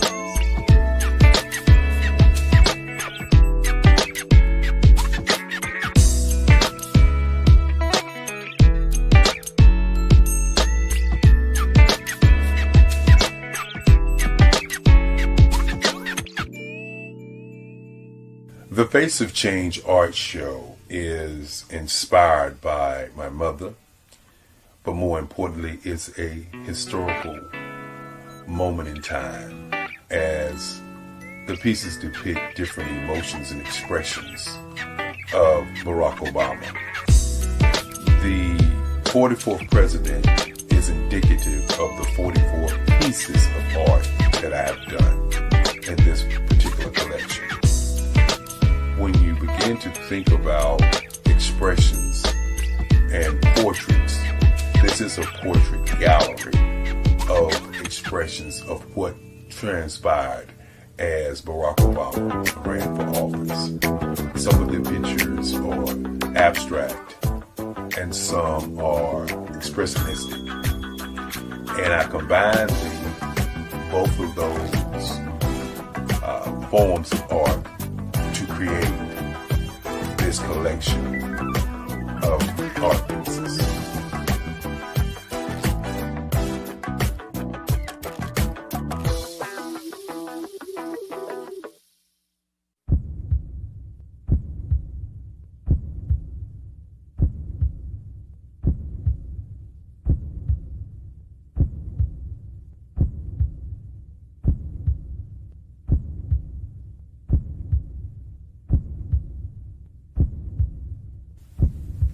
overcomer,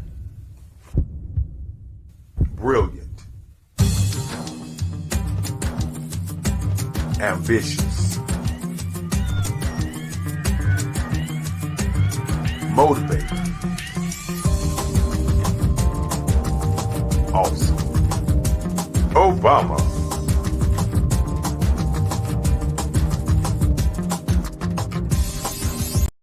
I am from Washington, D.C., but I was raised in Durham, North Carolina.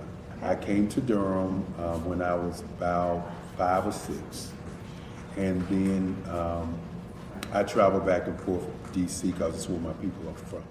One of the unique things about my family is my mother, she's also an artist. She does quilting, and she does a lot of artistic things. And then my son, he draws with both hands, his right hand and his left hand, like I do. So that's kind of a family trait. And then my other son, he's a videographer, and my daughter, she works, she's a regional vice president for Sunglass Lab. When you start out drawing and sketching, you want to continue to explore, you know, each avenue. I do pastels, I do pen and ink, I do painting, I do acrylics. I haven't done oils yet. But I try to do all facets of art. What I say to a lot of times to people is, you know, you can't put yourself in a box when you're an artist. You have to explore. And over the course of my life, I've tried to explore different mediums. I also do sculpture as well. I choose my subjects by the intensity that they have in their faces, or the intensity that somebody is moving, because I do more than portrait drawings. I also do I do abstract, and then I do figurative drawing also. Well, what happened in this particular show is that I started out trying to come up with something that would be a little bit different than what everybody else is doing. So I was working on a Barack Obama show, and they wanted me to do some paintings of Barack. And so what I did was, because of the deadlines, I kind of did it kind of fast. And then I realized when I was doing it fast, I enjoyed it. And so then I started doing other pieces the same way, and I started to enjoy those pieces also. And so I came up with this particular style. And it's a style of lines and colors. And what's interesting is that when I was in college, I did a show called Lines, Colors, and I talked about the boldness of the blacks, the hotness of the whites, and this is how this has come about, you know, later on in my life. And the colors comes from a lot of the entertainers that I work with, where they wear different colors. They don't wear, you know, your plain reds or your whites. They wear different colors, and so that's also another piece of what's giving me the colors. The subtitle of this show is Faces That Speak Life. That's real critical. Faces that speak life. Each one of these pieces is a life source and a life energy that's being put on display for people that are looking at it. You know, I always say in terms of my art, it's not important that I draw them. It's important what you get out of what I draw. You know, I don't try to just draw it because you like it. People wanted me to do prints. I didn't do prints. You know, people asked me to do different people, but the people that I choose are people that make a difference in the lives of people in the world. So the human landscape idea was, again, as I say, the lines represent your emotions, it represents your ideas, and it represents your journey as a human being. And that's why you get the different pieces and the different looks. And as you notice, I try not to do one look that looks alike another look. And that's what's the most important part of this show. Art to me is a creative expression of something from nothing. You know, it explodes onto the canvas, or it explodes on in my work. One of the things that I try to do more than anything is I try to just give the lines and the movements and emotions and expressions into to what I do. Art really means to me a chance to express how I feel deep down inside. Most of my art begins as a thought that I might have, you know, whether it's sports, whether it's history, whether it's a woman or a man. It pretty much starts as an idea of thought before I get into the actual image of what I'm going to draw. I do a lot of historical pieces. I was a history minor in college, and I love to do history pieces. And a lot of times I'm thinking about history, and then I try to make that history impact you as you look at it. That's one of the reasons I do pictures so large. People ask me, why do I do the pictures so big? And I tell them, I want the piece to impact them as they're looking at it, to kind of dominate them, to dominate their space. And most of my pieces I try to do off page. I don't try to do anything that's going to be in those four corners or in a square. And I want your imagination to be a part of the piece that you're looking at.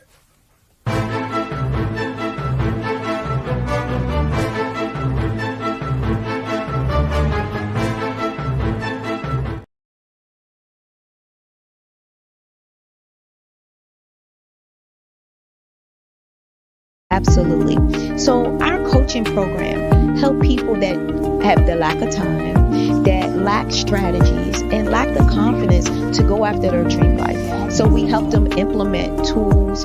We help them implement, I love to leave the inherited lack of finances or the education behind finances. But it wasn't until I lost my firstborn, my only son, that life changed for me. And where I was going after it all, living the corporate life, hit my 6-figure income, and living in my dream house with my dream man, driving my dream car. Wow. I nearly lost it all when I lost my son. And so I realized it only takes one financial catastrophe that can change your entire life. That's what made me start All New Beginnings. Because no matter what's going on in life, there's a new beginning. And because of that, we develop a program called Wise Minded. My little slogan is, don't just dream it, let's live it. If they want to connect with you or work with you, what is the best ways for them to be able to do that? Well, for my social media guru, you can connect with me on every single social media platform as Tanya T. Wallace.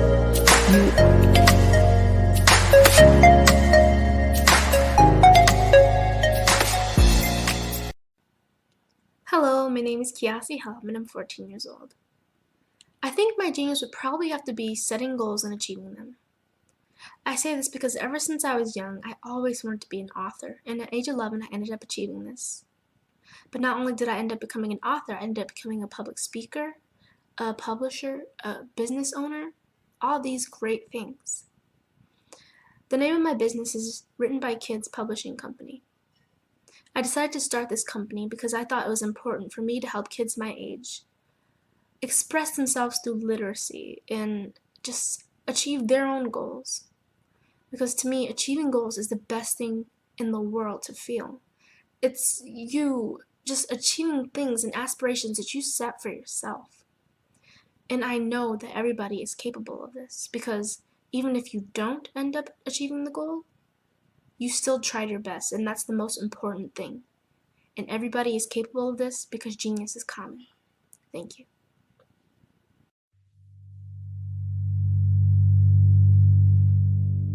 So what we have to do is when we get in a spot, we need to create some spots for us. That's the main thing. We need to be able to be in a position where we're able to create those spots for us.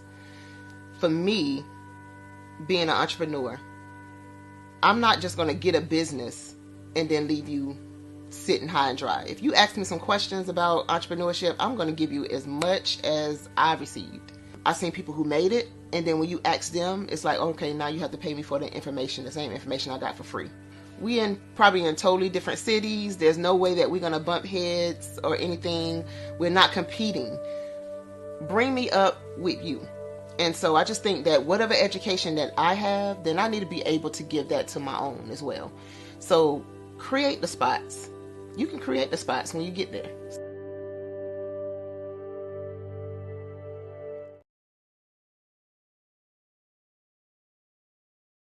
Hey guys, my name is Caden. I'm the CEO of Caden Teaches, and my genius is teaching kids about financial literacy. throughout my financial products, such as my financial flashcards, my activity book, and my newest project, my financial bus, which I bought. And on the bus, it has a mock bank where kids will learn how to deposit and withdraw money, a mock grocery store where kids will be able to learn how to have a family budget, and a mock stock exchange where kids will even be able to learn how to invest in stocks. Now, I decided to start teaching kids about financial literacy because I find that most kids graduate high school without even knowing the basics about financial literacy. And I feel if I were to teach kids about financial literacy, that I would be able to help kids tap into their genius. And I actually learned about financial literacy to my dad because I would go to business meetings with him and I would always see that they were talking about financial literacy. And at that point, I didn't understand what financial literacy was. So I took it upon myself to learn about financial literacy and teach it to kids in a way that they could understand. But I want you guys to help me help kids tap into their genius by going to my website, cadenteaches.com, and you can sew into me in my financial bus by going to my GoFundMe link. And remember, if Caden can, you can too, because genius is common.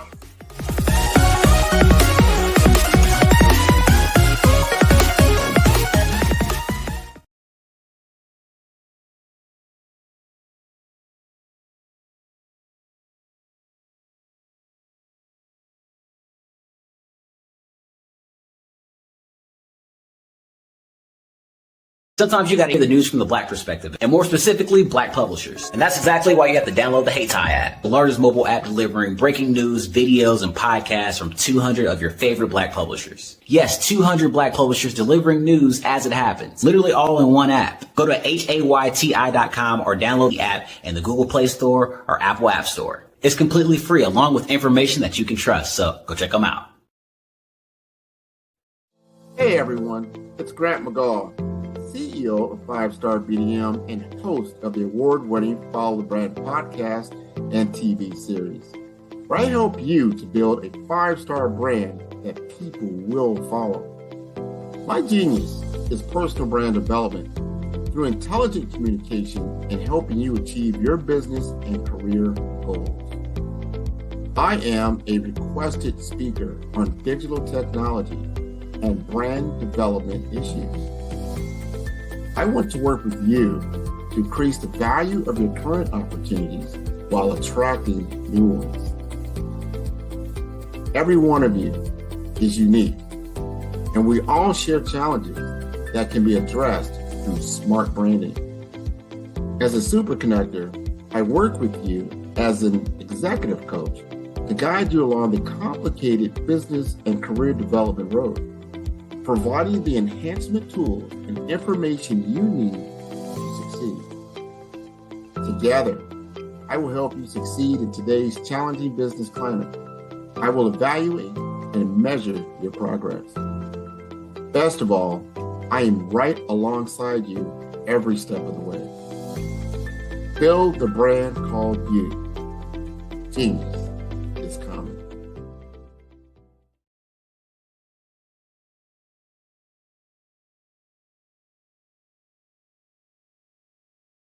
Follow the Brand TV broadcast host, Grant McGaw, as he visits with top executives and entrepreneurs to find out their secrets of success with their personal brand. Follow the Brand TV broadcast host as he focuses on brand development to build better relationships, bring value to your business, relationships, and career. You will enjoy listening to each episode that is tailored to speak to you directly. If you're looking for this type of clarity in terms of building your brand, you have tuned into the right station. Each episode will help you to shape a conversation in the 5-Star BDM network of 20,000 professionals and become a springboard for your corporate engagement and business opportunities. Each guest will frame their story in the areas of personal branding, business development, career development, financial empowerment, and technology innovation. Grant McGaugh explains why he is the CEO and owner of his own professional career. Grant is an accomplished business leader and entrepreneur who wants to give back to individuals to grow their personal brand strategy. Tune in as he weaves his story about new possibilities, while to you exceed expectations. If you love storytelling, this show will make for fun.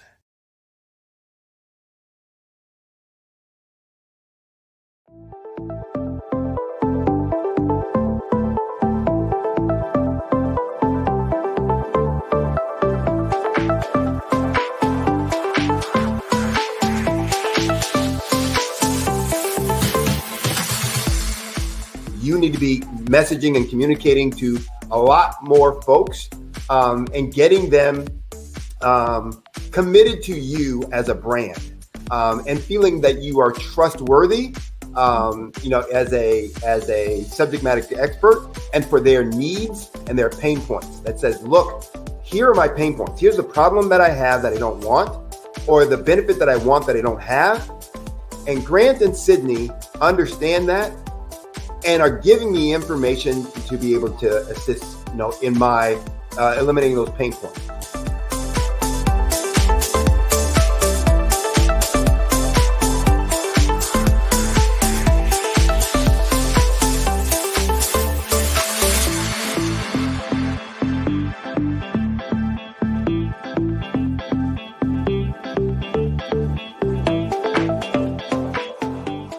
You're going to get a lot out of this workshop.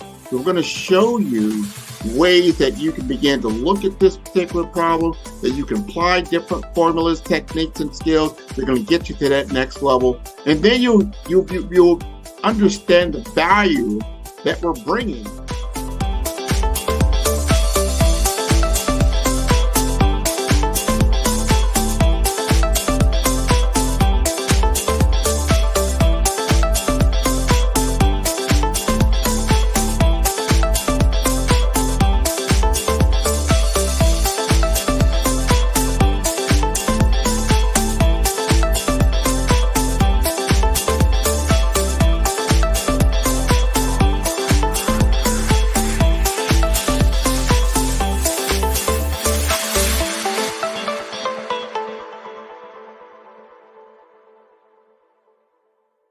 The Black Business Expo's mission is to raise funds for high school seniors going to college or K through 12 entrepreneurs.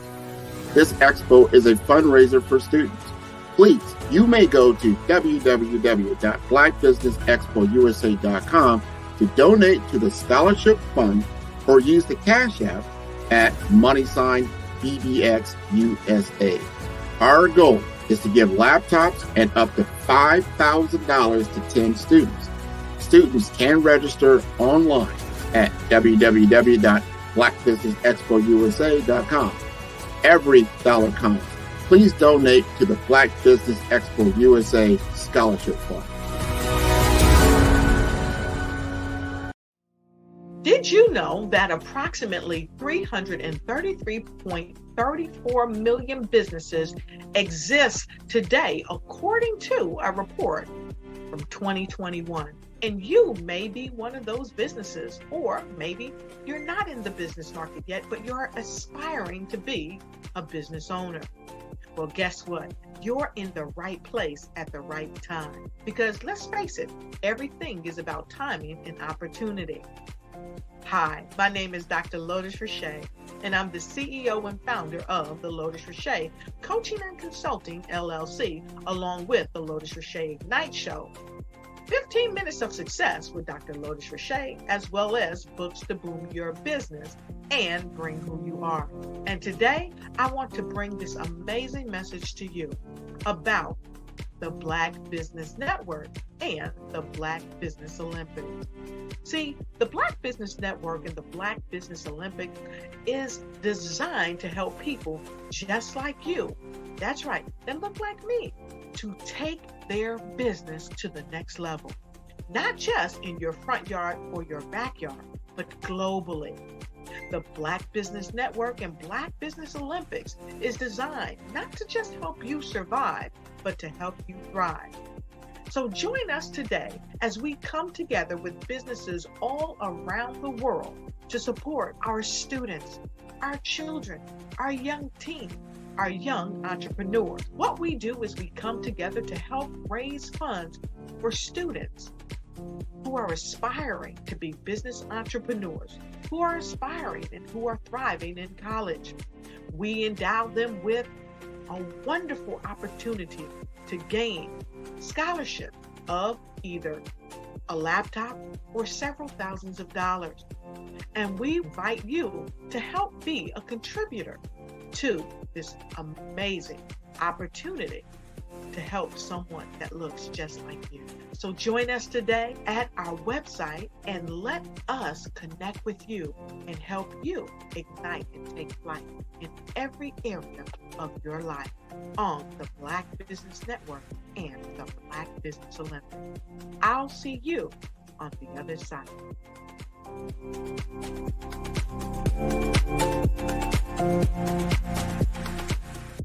Hello, I am Dr. Eric Kelly III, the visionary strategist and founder of the Black Business Olympics. I invite you to showcase your Black-owned businesses on the Black Business Network global stage. The Black Business Olympics is a global Black Business Network platform that propels Black-owned businesses into the international spotlight. By showcasing your business on the Black Business Olympics platform, you can reach a worldwide audience of potential customers, partners, and investors. You can also establish yourself as a thought leader, an expert in your field, attract lucrative partnerships, and more speaking engagements. In addition, the Black Business Olympics platform provides a valuable opportunity to connect and collaborate with like-minded entrepreneurs and business professionals from around the world. This can lead to new business opportunities, ideas, and relationships. Finally, by sharing your story and expertise on the Black Business Olympics platform, you can inspire and empower others. This is a powerful way to make a positive impact on the world and leave a lasting legacy. If you are a Black-owned business owner, I encourage you to seize the opportunity to showcase your business on the Black Business Olympics platform. It is a once-in-a-lifetime opportunity to make an indelible mark on the world. Be one of the 1,000 visionary entrepreneurs who are changing students' lives, shaping industries, and leaving an unforgettable legacy for their families. Unleash your voice on our global stage and watch your business thrive. Black Business Olympics is one of the largest Black business showcases in the history of Black business in the world. Yes, the entire world. Just give me a call today at 919-308-9090.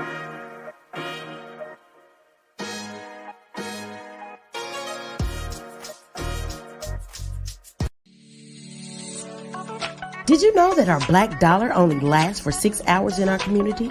Yet other communities, their dollars last for 19 to 30 days.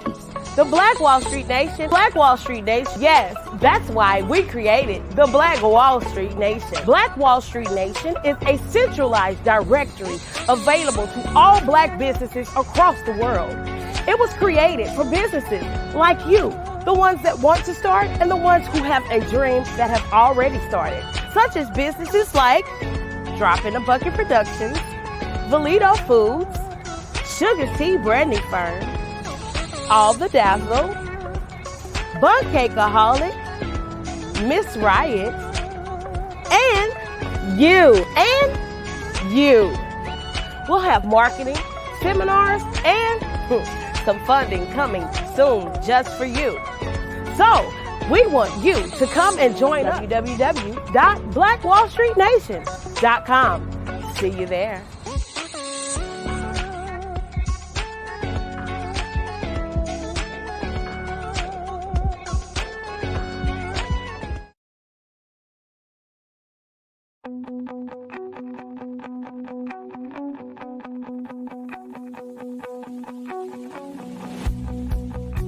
I am Black business.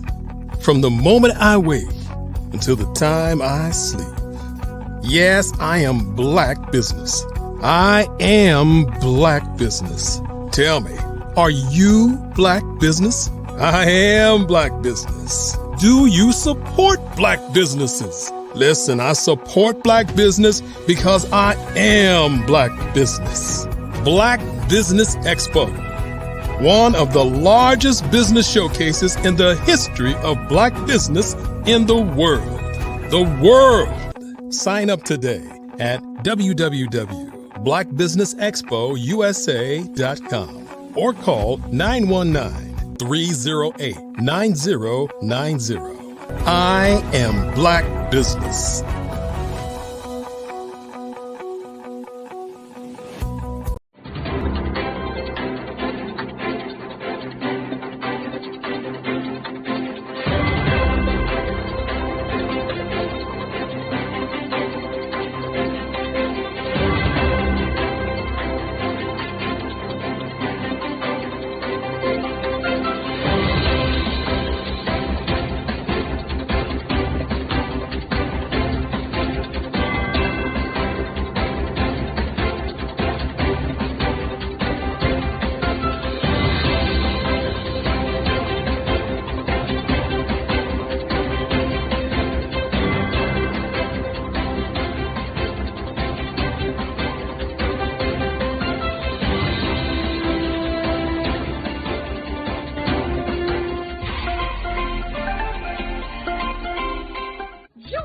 Dr. Eric Kelly III and a host of phenomenal speakers from all around the globe for this 7-day virtual event that you don't want to miss. The mission of the Black Business Expo is to raise scholarship money from kids all the way from high school, all the way from college. The Black Business Olympics is one of the largest Black business showcases in the world. It is an opportunity for businesses and companies to showcase their businesses globally. We are going to be giving away laptops up to $5,000 away to students. Again, I'm Olivia Appleberry, the founder of 2 Cents Finance and one of the speakers for the expo. I am so excited to see you there. For more info, go to www.blackbusinessexpousa.com or call 919-308-9090 and hope to see you there.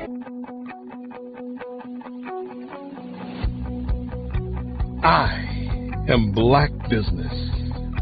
From the moment I wake until the time I sleep. Yes, I am Black business. I am Black business. Tell me, are you Black business? I am Black business. Do you support Black businesses? Listen, I support Black business because I am Black business. Black Business Expo, one of the largest business showcases in the history of Black business in the world. The world! Sign up today at www.blackbusinessexpousa.com or call 919-308-9090. I am Black business. I am Black business. From the moment I wake until the time I sleep, I am Black business. I am Black business. Are you Black business? I am Black business.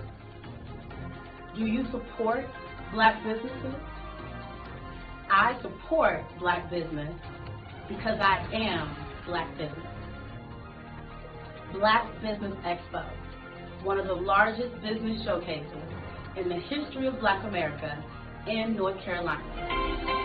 Join Dr. Eric Kelly III and a host of phenomenal speakers from all around the globe for this 7-day virtual event that you don't want to miss. The mission of the Black Business Expo is to raise scholarship money from kids all the way from high school, all the way from college. The Black Business Olympics is one of the largest Black business showcases in the world. It is an opportunity for businesses and companies to showcase their businesses globally. We are going to be giving away laptops up to $5,000 away to students. Again, I'm Olivia Appleberry, the founder of 2 Cents Finance and one of the speakers for the expo. I am so excited to see you there. For more info, go to www.blackbusinessexpousa.com or call 919-308-9090 and hope to see you there. I am Black Business. From the moment I wake until the time I sleep. Yes, I am Black Business. I am Black Business. Tell me, are you Black Business? I am Black Business. Do you support Black businesses? Listen, I support Black business because I am Black Business. Black Business Expo, one of the largest business showcases in the history of Black business in the world.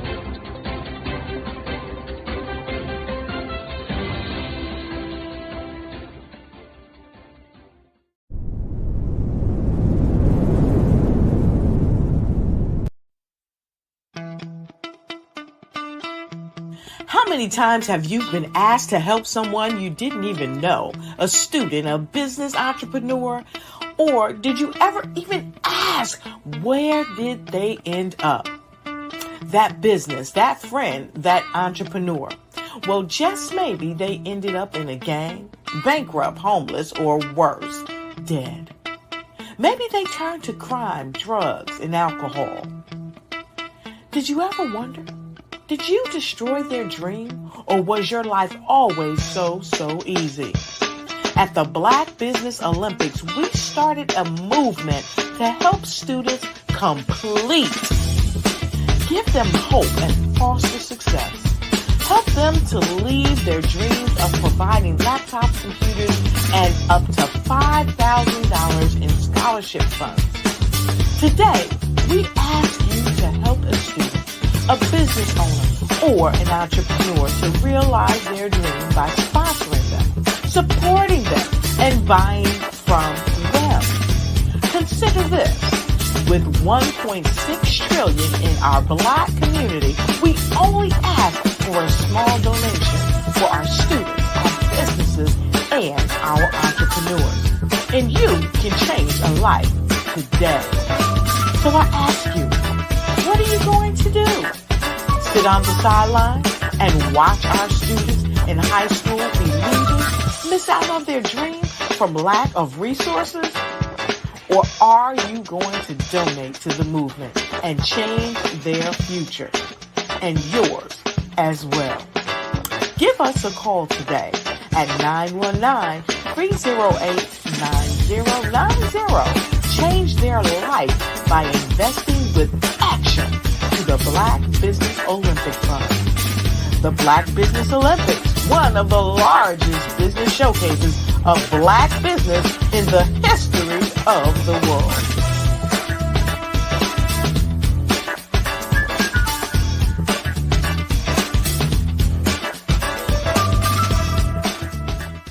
Are you a forward-thinking entrepreneur or business owner?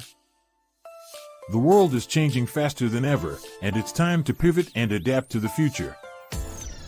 Hello LLC is here to help you do just that.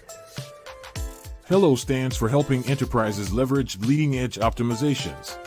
Our innovative solutions can streamline operations, reduce overhead costs, and give you a competitive edge in a market projected to reach $5 trillion by 2030.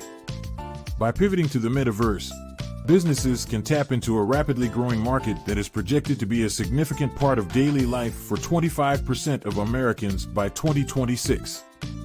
As a full digital metaverse agency, the Hello LLC can help you create custom solutions to streamline operations, increase productivity, reduce costs, and drive brand recognition. Why should you pivot to the metaverse with the Hello LLC? By leveraging cutting-edge technology, you can provide immersive experiences for your customers, expand your global reach, and unlock new revenue streams. Contact us today to make the pivot.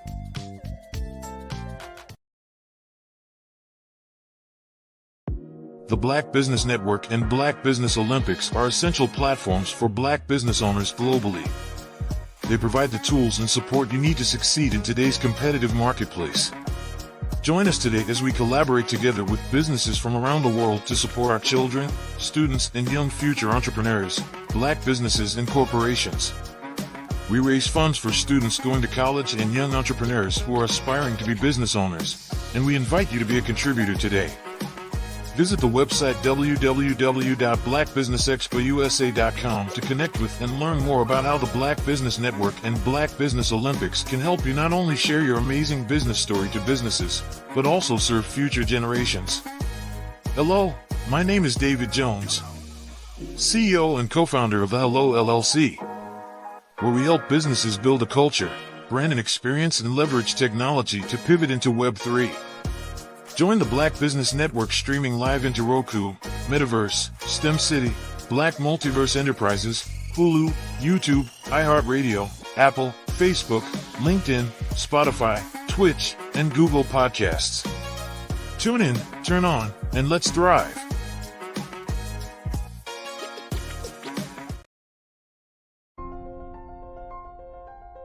What if you could build your own city? A place where every child can find nurturing people to help them achieve their full potential. A place where every adult can access job training support, where health education is abundant, where social justice ruled the land. A place without limitations. Welcome. You have arrived at STEM City USA. It is what every city should be. A safe and trusted community where you find people and resources to help you become everything you are and beyond. STEM City is unlike anything you have ever experienced. It is a digital twin of the world around you, only better. STEM City is about energy and soul renewal. It is more than a digital world. You can almost feel the power of live cultural events, music, and theater. STEM City promises a better future for children with caring mentors and hands-on activities with dedicated tutors to support our youth. STEM City is your passport to a healthy lifestyle with weekly events addressing our community's many issues. STEM City is your financial well-being with helpful information on wealth management, career advancement, job training, and so much more. STEM City is the community you deserve. It is the city where your dreams can come true. STEM City USA, a place in the sky that is accessible to all who reach for the stars.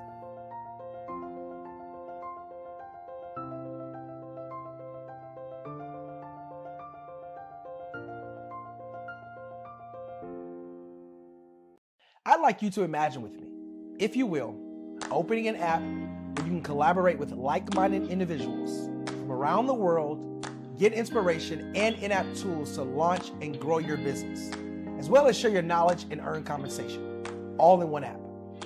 Well, the name of that app is Truso, short for Truly Social. Hi, I'm Matthew Newman, the founder and CEO of Truso, a new concept in social media. Truso is designed from the ground up to be a platform that's both social and empowering for all its users. How exactly do we do that? I'm glad you asked. First, Truso brings the world together via video. Psychologists assert that video provides a significantly more effective connection than audio only. When you enter a community on Truso, you're face-to-face. Second, on Truso, you don't have to have 1 million followers to monetize. Our business model allows all hosts and moderators to monetize, no matter the size of your following, by 1, producing fee-based content, and 2, inviting others to join the platform as subscribers.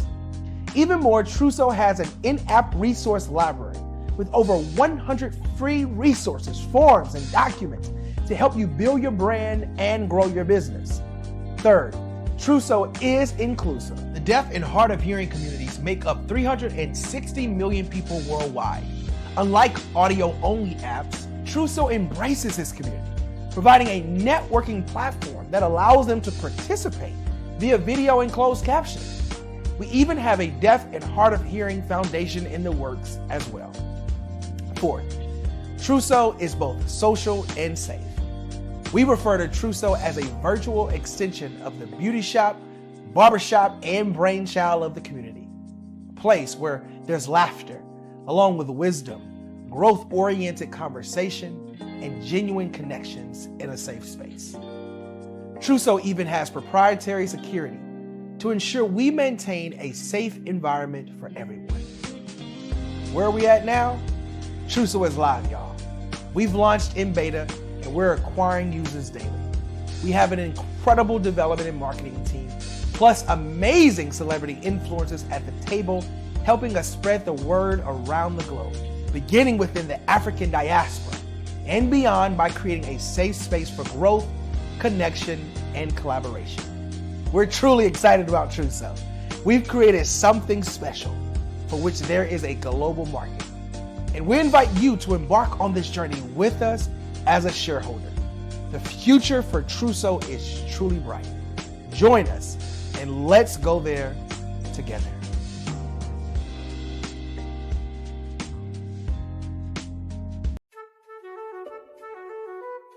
This is Dr. Arnold T. Petsworth. He's the owner of Petsworth Vet World, a veterinary clinic in Hopton, Connecticut. His patients include dog, cat, frog, fish, Goldie, dog, and this alpaca. Due to doctor-patient confidentiality, we can't tell you their names. Business at Vet World was steady, and then quarantine hit. Neighbors brought new four-legged friends into their homes.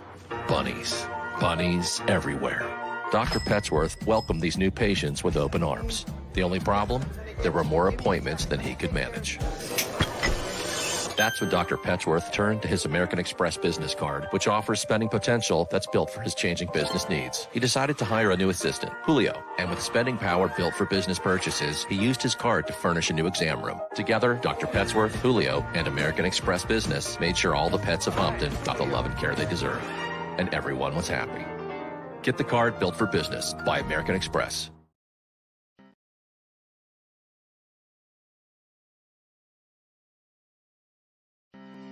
Are you aware that showing off your expertise can gain customers and position you as an expert in your industry?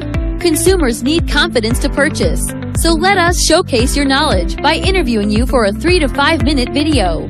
We'll position you as an industry expert with a customized interview-style video, and for a limited time, we'll cover all production costs.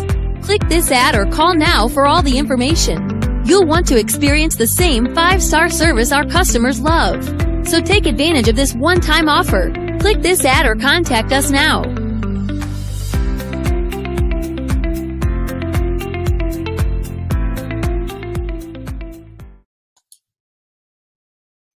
Hi, I'm Barbara Smith. Genius is common. My genius is executive coaching and professional corporate training. As the master executive coach and corporate training ambassador for the Genius is Common movement, I help business owners craft their stories in such a way that you know exactly what they do, what they have, and what they bring to the table. Many times as business owners, we are asked, so what do you do for a living? And we could be crushing in our businesses, but we're not quite sure exactly what to say in a short amount of time. Well, I help you take those stories that are the reason why you're in business and why you're so passionate about your business and craft them in such a way that people are drawn to you as opposed to being repelled by you. Because every conversation, every time you talk to someone about your business, you are excited about it. But are you really conveying what you do, what you have, and what you bring to the table? And do really people understand why you care so much and why they should care that you have the solution to their problem? Well, I'm here to help you with that. As a master storyteller, I can help you with your stories and spin them in such a way that they are intriguing and fascinating. People want to listen to you talk about your business. That's why at the Genius is Common movement, I am the master executive coach and professional training ambassador. That's my genius. And genius? Oh yeah, it's common. Did you know women represent just 3% of Fortune 500 CEOs and less than 15% of corporate executives at top companies worldwide? Have you wondered what the secrets are to getting into the top ranks, whether in the private or public sector? Do you want to figure out how to stop being held back in your career or passed over for promotion? Then you're in the right place. Hi, I'm Dr. Madeline Ann Lewis, President and CEO of the Executive Women's Success Institute. I have decades of experience in the military, the federal government, and corporate America, and my mission is to help women succeed and tap into their full potential. I want to reach 1 million plus women around the world to become the leaders they are meant to be. So if you want to move into a management or executive level position, or maybe you are a female veteran transitioning out of the military into business entrepreneurship, then reach out to the Executive Women's Success Institute at 301-693-3284. Let us get you on the fast track to success.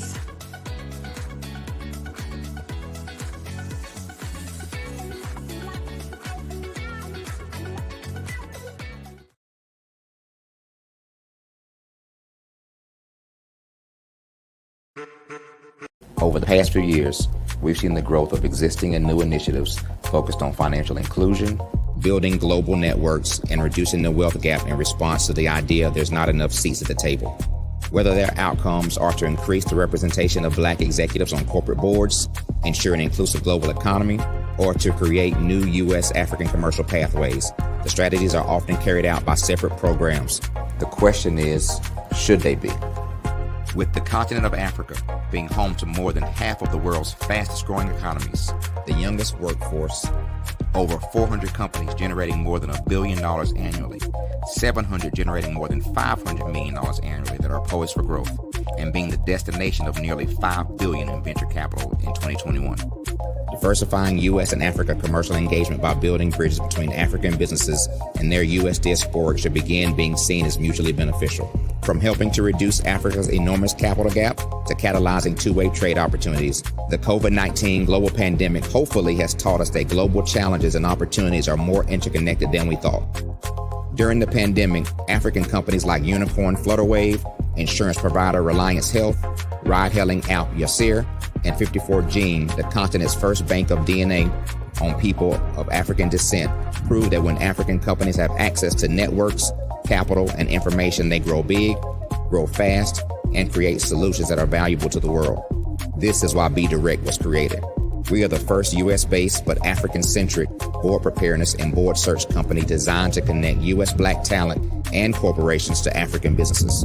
Unique and fundamental to Be Direct's success is our process of helping board candidates adapt their experience and networks to an African context before they're connected to high-growth companies that are looking to locally and globally scale.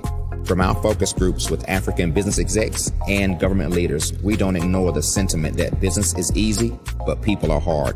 Having a pool of board candidates with hard-to-access networks and extensive experience across the business life cycle, including successfully raising capital, is table stakes for an initiative like this. So yes, we have that.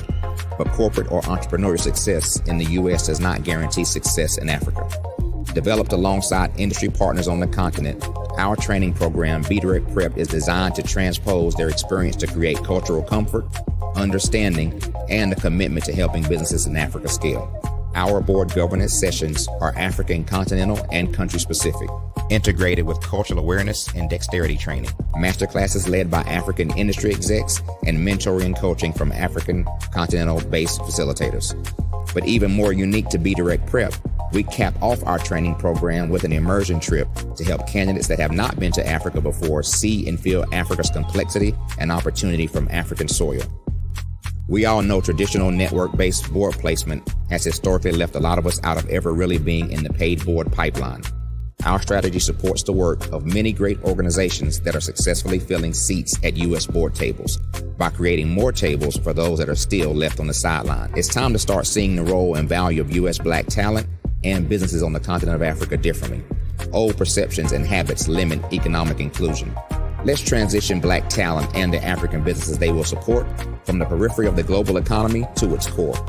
Living in a global lockdown, we all know now how fast local and global economies can change and see the value of having businesses that hire, strengthen local value chains, and even grow globally. Status quo in any form holds back progress. We must democratize U.S.-Africa commercial engagement by socially and economically connecting cultures that have long been disconnected. It's time for Africa's U.S. diaspora to redefine their global value by helping African businesses scale continentally and globally.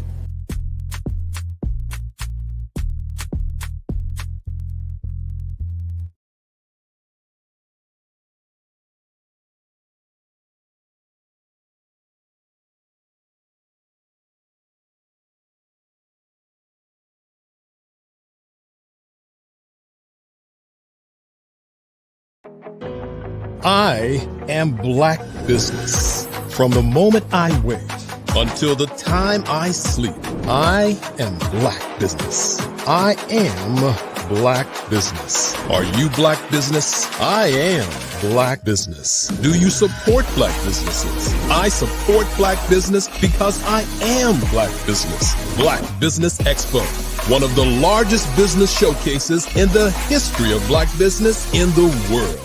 Sign up today at www.blackbusinessexpousa.com or call 919-308-9090. I am Black business.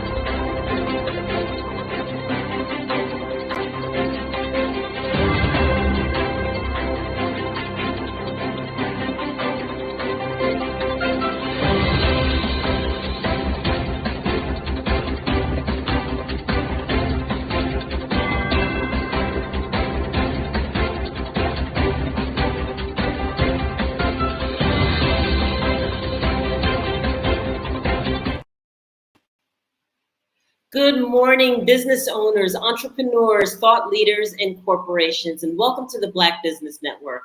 My name is Dr. Enolia Foti, and I am the CEO of Enolia LLC, Director of Operations of Vision Africa Development, co-founder of Easy Step Group Management Consulting, and CEO of Expressions of Humanity Foundation. I am your moderator for this morning and coming to you from Luanda, the capital of Angola, Africa, on the Black Business Network. The Black Business Network is a 24-hour business network showcasing Black businesses, business owners, entrepreneurs, and thought leaders worldwide. We have speakers from North Carolina, Singapore, Kenya, Burundi, Japan, and cities all over the United States. The Black Business Network is a global community sharing its business knowledge to empower, inspire, and educate businesses about business. So I want to share with you just a little bit. I'm going to share with you about something up and coming new this January on the Black Business Network. We are going to start featuring the Literary Olympics, where the focus will be on writers and authors across the world and introducing you to their books.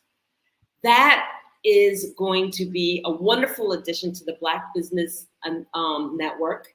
And I would like to share with you just a little bit about what I bring to the table in authorship.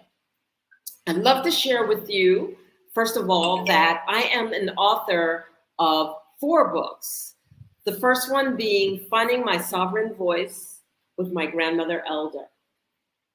And this book is offered on Amazon.com along with the rest of my books. And what it is a self-help hybrid memoir about the travel and work that I've actually done in order to transition my life from a corporate experience over to entrepreneurship. But not only that, it talks about the experiences that I actually went through and how it actually changed my life. Many of us are in the scenario in life where we're doing what we're supposed to do, we're meeting our responsibilities, we're doing what's expected of us. And life is nothing but a responsibility. And it came to me late in life, but partway through my corporate career, that I wanted to do something different. I wanted to be able to look at life differently. I wanted to be able to live life differently. I no longer wanted to be a 9-to-5 person or an 8-to-5 person, clocking in, putting in 80-hour weeks, and then barely seeing my family. And so what I did is I wrote about that journey. I wrote about that journey of wanting to change my world, but not knowing how to change my world. And meeting a grandmother elder that actually assisted and facilitated helping me in a self-discovery path that just changed my whole world. I talked about visiting Canada, Wharncliffe, Canada, which is on the eastern side of Canada, and it's in the northeast corner, northeast to all of Canada. And basically, in looking at that particular, or meeting that particular grandmother, I was able to share the longings that I had. I was able to share what it is that I wanted to change my life. But it wasn't about sharing such that somebody came and just led my hand and took me through a step. Okay, I'll help you change your life. No. It was the fact that I was introduced to a whole nother culture. I was introduced to a whole nother world, the Native Canadian world. We say Native American, this is Canada, so the Native Canadian world.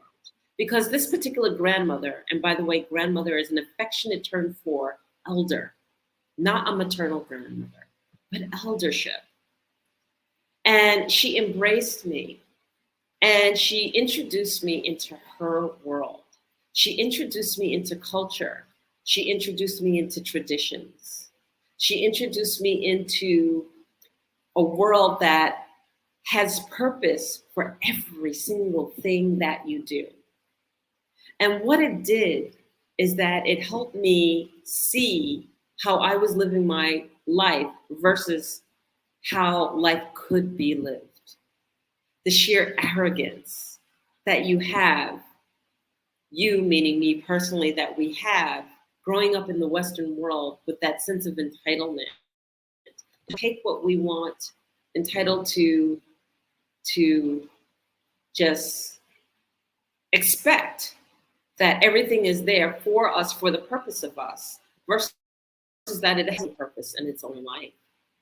So in traversing the story, I wrote about all of the different lessons that I learned in my book while attending and staying in Wharncliffe, Canada, and submerging with the Ojibwe culture and the Ojibwe nation, and this particular grandmother, and how I learned compassionate leadership versus leadership that belittles, demeans, steps on, and basically leaves bodies in the walkway because our arrogance always wants to shoot people down. I learned how to be able to embrace my truth, how to step into the power of my words, how to be able to truly, truly navigate life and then know that the glass isn't half empty, but the glass is full, that what I bring to the table is enough. And then the moments that I had, I thought it wasn't enough, and how I was able to navigate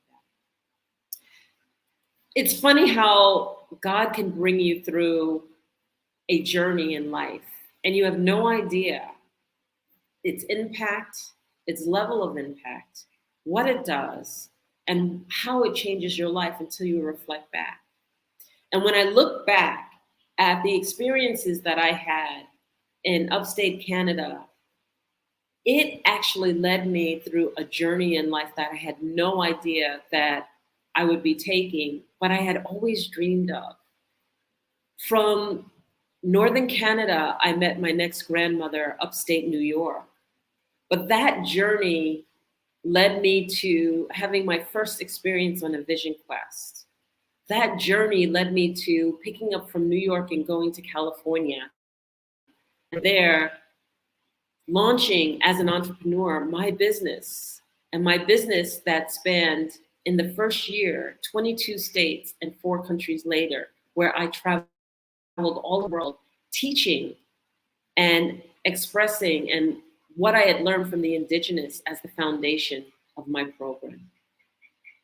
So in this book, How I Found My Sovereign Voice with My Grandmother Elder, it truly, truly expresses the journey and the lessons in the journey. And if you can learn from the lessons in my life, then you will truly, truly enjoy this book, because the lessons are shared. They're actually summarized in my actual workbook, Discover Your Sovereign Self journal, of which I actually take the time to write up the lessons learned chapter by chapter, then turn around and ask questions step by step, and the lessons that I learned and how to relate it to your life. And then in relating it to your life, then you're able to journal in this particular book how it relates to your life, how it's different in your life, or how it's relatively the same. In the journal, I give you affirmations every day. And why affirmations? Because we know that affirmations, it's been scientifically proven, do actually change people's lives. The repetitiveness of the words impacts us all the way down to the DNA and to the mitochondria level. And if you don't know much about this, then I suggest that you go to my YouTube site and listen. I have some very explicit and very clear teachings about affirmations and how they can impact you in a scientific way. It's also shared by Billy Carson, too. He does an excellent explanation of it. That affirmations, and the first one that came from Africa, done by Queen Mayat. So the literary world, if you are a part of it, you'll really, really enjoy sharing on the Black Business Network and all of the things that you can bring to bear in sharing your book to those who are out there ready to listen. I also want to share about one of my other books. It's called The 30-Day Program to Conscious Living, and it's called Know Thyself. And in sharing Know Thyself, this book is also a launch in a program, self-help to conscious living. Why conscious living? Because we tend to get caught up in patterns and stuck in a world where we're constantly doing the same thing over and over and over again. And what happens is that we go into autopilot. We go into autopilot in our lives. And in going into autopilot in our lives, then what happens is that you're busy rushing through life. Does this sound familiar? Especially those of us who live in the city, because I was born and raised in New York City originally. And so in the morning, and it wasn't about, the quality of life versus that I had to do things quick, fast, and in a hurry, because if I didn't do them quick, fast, and in a hurry, then somebody might beat me to it. I had to be at work on time because there's always people waiting in line for your job if you weren't on time, and if you were tardy, or if you didn't meet your responsibilities for that position. So I learned to do everything fast, quickly, even in my decision making. But what happens is that when you get outside of the city, you realize that you're moving so much faster than the world around you. And you've forgotten how to slow down. That slowing down isn't a fact that just like you, I like to do things fast, I like to do things quickly. Slowing down is quality of life. Not how quickly I can get things done. And almost that's like quantity of life, but quality of life.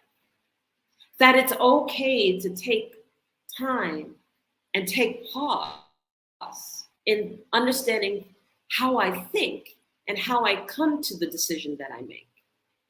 And in a world where we are bombarded with media all the time and noise all the time, it's imperative for us to sometimes take pause, take a breath, understand why I'm doing what I'm doing, why it's important, and be conscious of the fact that I choose to do this and that it has a purpose, and to really take time to understand that purpose in its entirety. So when we take time to actually take pause, then we're allowing our conscious to actually move forward, to actually be present in the moment. And this is important because many of us, oh yeah, well, I can move quickly and I can move fast and I'm present. And then the point is you're not present. When we're multitasking, I could be on here and I could be speaking to you, but meanwhile, I'm also checking my phone and I'm texting over here and my attention's drawn here, and here. I'm not present. I'm not speaking to you. A part of me is, and another part of me and my thoughts are somewhere else. That doesn't work. It doesn't work for quality of decision making. It doesn't work for the quality of time needed to think through a process or to focus. Something about the time that we're in now doesn't afford many of us the opportunity to focus on what's necessary. And the world is actually set up so that you don't focus. Why? How many media people and marketing people are telling you right now that if you don't express it in 30 seconds, then you've lost people's attention span? That's because people have lost the capability of being able to focus for long periods of time. And in order to make a quality decision, in order to transcend anything, it takes focus, it takes time, it takes creativity, and it takes silence. Sometimes just silence. Why is this important to be conscious? You don't realize how unconscious you are until you put yourself in a situation where it calls for it. I'll give you an example. I took a journey across Kenya. I was so excited to be in Kenya, in Nairobi. I landed, I met with my party, and we did a walking safari for 100 miles.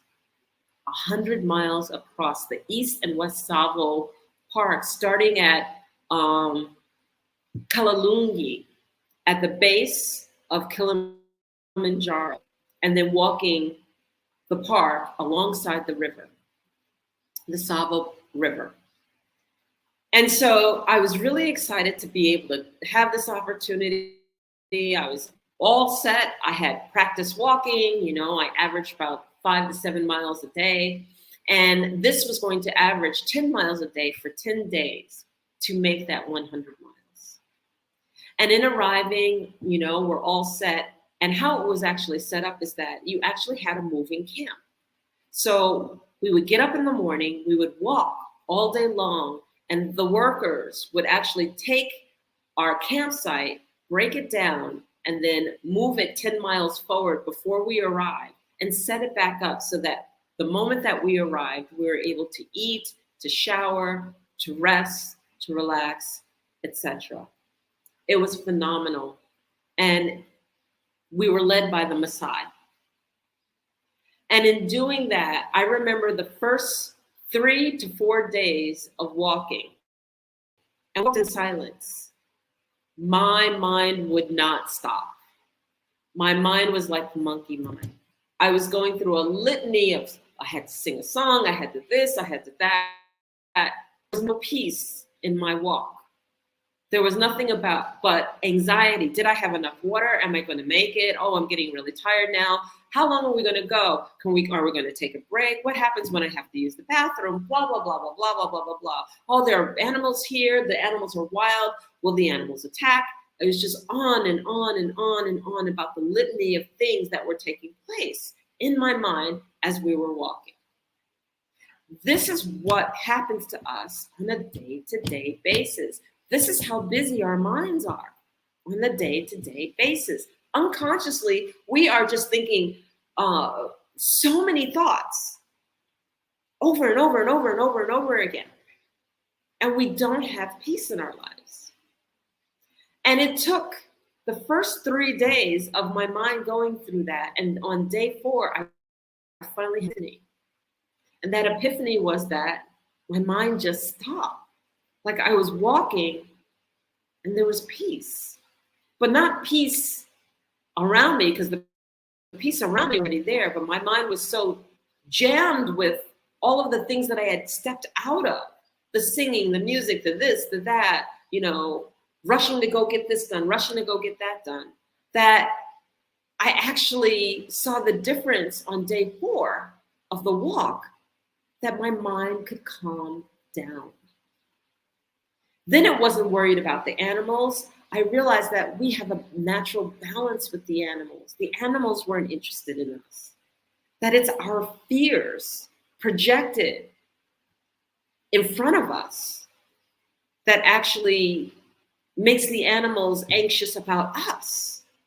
And that we don't know how to calm down, and we don't know how to just walk without fear. And day 4 of this 100-mile walk across Kenya, I calmed down. I found a rhythm of walking, a rhythm of peace. And instead of my mind going crazy with monkey, I noticed that there was an eagle flying overhead and following us. I noticed that the animals weren't interested in us. They were just herds. And they looked at us as if we were another herd. And they just moved out of the way of us, and we moved out of the way of certain animals. And we were just in a balance and in a peace with the land. To be able to walk within 30 feet of a hippopod playfully playing in the water, with hippos being some of the most dangerous animals ever if you piss them off. To be able to walk and see a cheetah take down a crocodile and just watch. And then be able to actually get within 10 feet of that crocodile after the cheetah left to see it. To be able to understand that the land itself has a vibration, and that I was feeling better and better and better every single day, being in nature and being else, and saying, wow, what is going on here? Like there's a natural peace, but a natural lifting of my spirit. Being in the wild and being outdoors and being on the motherland, the land of my people, the land that I know, the land that I now call home. Walking consciously is not only just being self-aware, it's actually being in alignment and balance with everything that's around you. It's acknowledging the fact that everything has energy and that everything is capable of speaking to you and has a wisdom if you open your heart and you just listen. We go through our days and our busyness and our craziness and the monkey mind, and we don't listen. We're unconscious. We go through the motions, and we're missing something so fundamental and so grand in the scheme of all things. that we call this world. So my book, 30-Day Program, Know Thyself, was predicated on the fact that this transition had taken place and I had a realization, an understanding that there is so much more to life than anything that I could have ever imagined when I learned to sit still. And I invited in the quiet, the peace, exacerbating the connection we already have to God. It just came in strong and lighter instead of dull and light, because I wasn't filling my mind and my head with so many different things. So my book is also accompanied with 30 individual videos, one for each day, so that as you do the 30-day program, you get a video and you get to read out of the book what should take place for that day.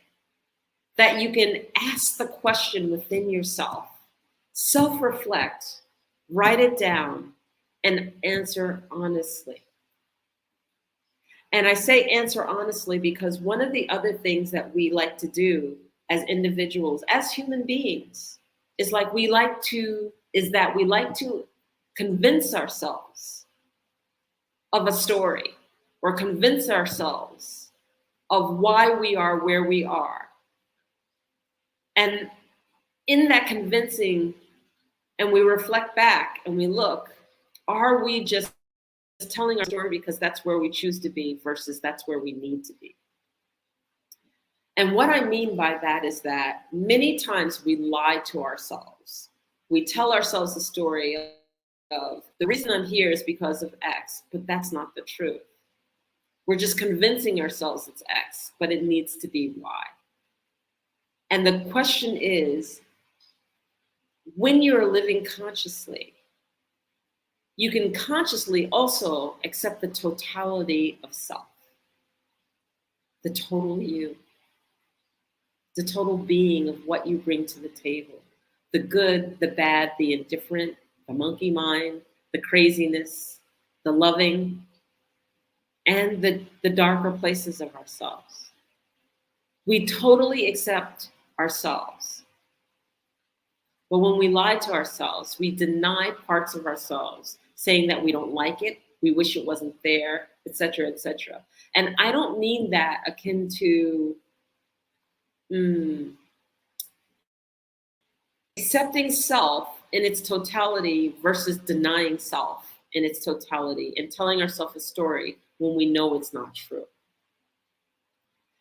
You can always and should always be honest with yourself. And only you will know when you're being dishonest with yourself. So know thyself, know your strengths, know your weaknesses, know every aspect of yourself, and go from there.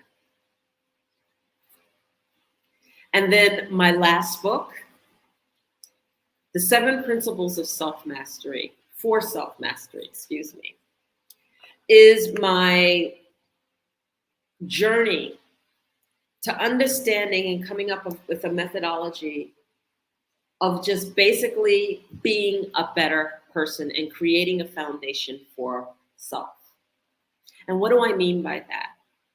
Many of us are leaders. We're leaders, we're entrepreneurs, we have all of these skills, we're speakers, we're this. The skills are limitless for what we bring to the table. But what we do is that we do these things on a foundation that's equivalent to sand. So yes, you might be that wonderful speaker, but what happens is that you might fall apart after speaking each time because you're insecure and you've never addressed the insecurity. You're able to function through life, but you never go certain places because a trauma happened in your life. And that trauma brings fear, and that fear brings the limitations. So you never, ever, ever go beyond a particular limitation. until you address it. And so what happens is that when we have traumas and we have fears in our life, we actually look through the pain of fear when we're living life. And we limit ourselves along the guidelines of the pain that we've experienced. So when I talk about the 7 principles for self-mastery, I also talk about the Empower, Achieve, Succeed methodology. It's a methodology that I developed that actually addresses how to live consciously, confront some of our hardest fears, and not change, but transform the patterns and habits over a period of time. It's very, very easy to say, oh, I'm going to change, and you change for a period of time. And we know this because we do this every January, don't we? We call them the new things that I'm going to do for January 1st, right? I'm going to change. I'm going to do these are my list of things that I'm going to change for the new year, and this is what I'm going to do. And then we do it for about a month, and then we're right back to the same old habits. Well, through this methodology, we actually break down the patterns and the habits. We actually learn how to observe our own thinking. We learn how to observe our own behavior, and then we learn how to make a different decision. And when we make a different decision, we get a different outcome. We learn how to navigate through the stories that we are creating for ourselves and that others are creating on behalf of us. We learn that when silence takes place, we don't have to fill in the blank with a story that, frankly, we're making up because the truth hasn't been unveiled to us yet. We learn to navigate through, and we learn to do. So if you're interested in any of the books, you can find me on Amazon.com. You can also find me on my website, www.enolia.live. And you can reach out to me on info@enolia.live for any questions, thoughts, and share with me your thoughts. So I want to thank everyone, and I'll see you later because genius is on the other.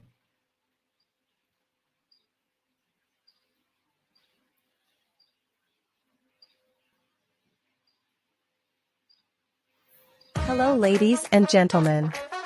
Allow me to introduce myself. My name is Tara Bush, and I am the co-founder and COO of the Hello LLC, where our mantra is helping everyone live life optimally. And more importantly, helping entrepreneurs leverage leading-edge optimizations. We help businesses build, brand, automate, and pivot into the future. With over 22 years of corporate C-level experience, I carry a wealth of knowledge and expertise in my professional portfolio. My professional journey has encompassed various facets of business, executive leadership, project management, marketing, systems, space planning, and strategy implementation. I have had the pleasure of partnering with and managing multi-million-dollar projects for the top Fortune 500 companies, prestigious universities, and well-known sports teams around the world, like ExxonMobil, Apple, Samsung, Citgo, HP, Ziegler Cooper, the Houston Astros, the Dallas Cowboys, Bank of America, and Vanderbilt University. What fuels my drive is a passion for innovation and creativity that knows no bounds. I thrive on pushing the boundaries and thinking outside the box to bring fresh, ingenious ideas to the forefront. I turn visions into reality. As a leader, I am a steadfast advocate for integrity and creativity. I am driven by a profound desire to help individuals and businesses create their own return on time investment while leveraging technology. At the Hello LLC, we are more than just a 3D digital marketing agency. We are a community committed to helping, building, and thriving together with integrity. We can either show you, teach you, or do it for you. We believe in the power of innovation to transform the status quo. My fellow professional powerhouses, in the spirit of abundance, I firmly believe that there is enough prosperity in this world for all of us to thrive together. So, I invite you to make the pivot because the future is already here.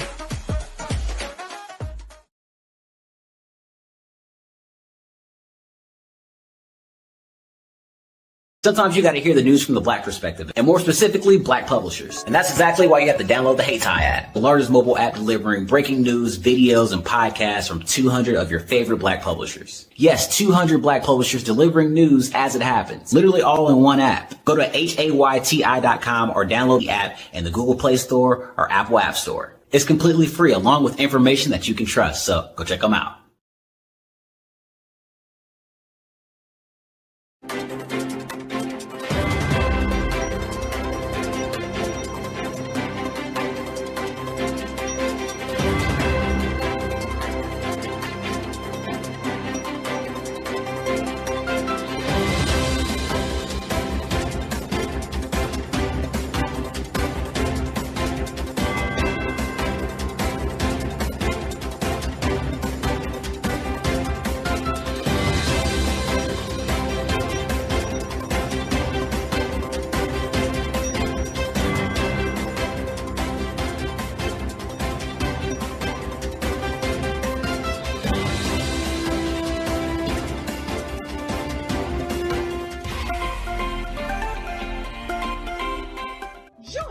Dr. Eric Kelly III and a host of phenomenal speakers from all around the globe for this 7-day virtual event that you don't want to miss. The mission of the Black Business Expo is to raise scholarship money from kids all the way from high school, all the way from college. The Black Business Olympics is one of the largest Black business showcases in the world. It is an opportunity for businesses and companies to showcase their businesses globally. We are going to be giving away laptops up to $5,000 away to students. Again, I'm Olivia Appleberry, the founder of 2 Cents Finance and one of the speakers for the expo. I am so excited to see you there. For more info, go to www.blackbusinessexpousa.com or call 919-308-9090 and hope to see you there.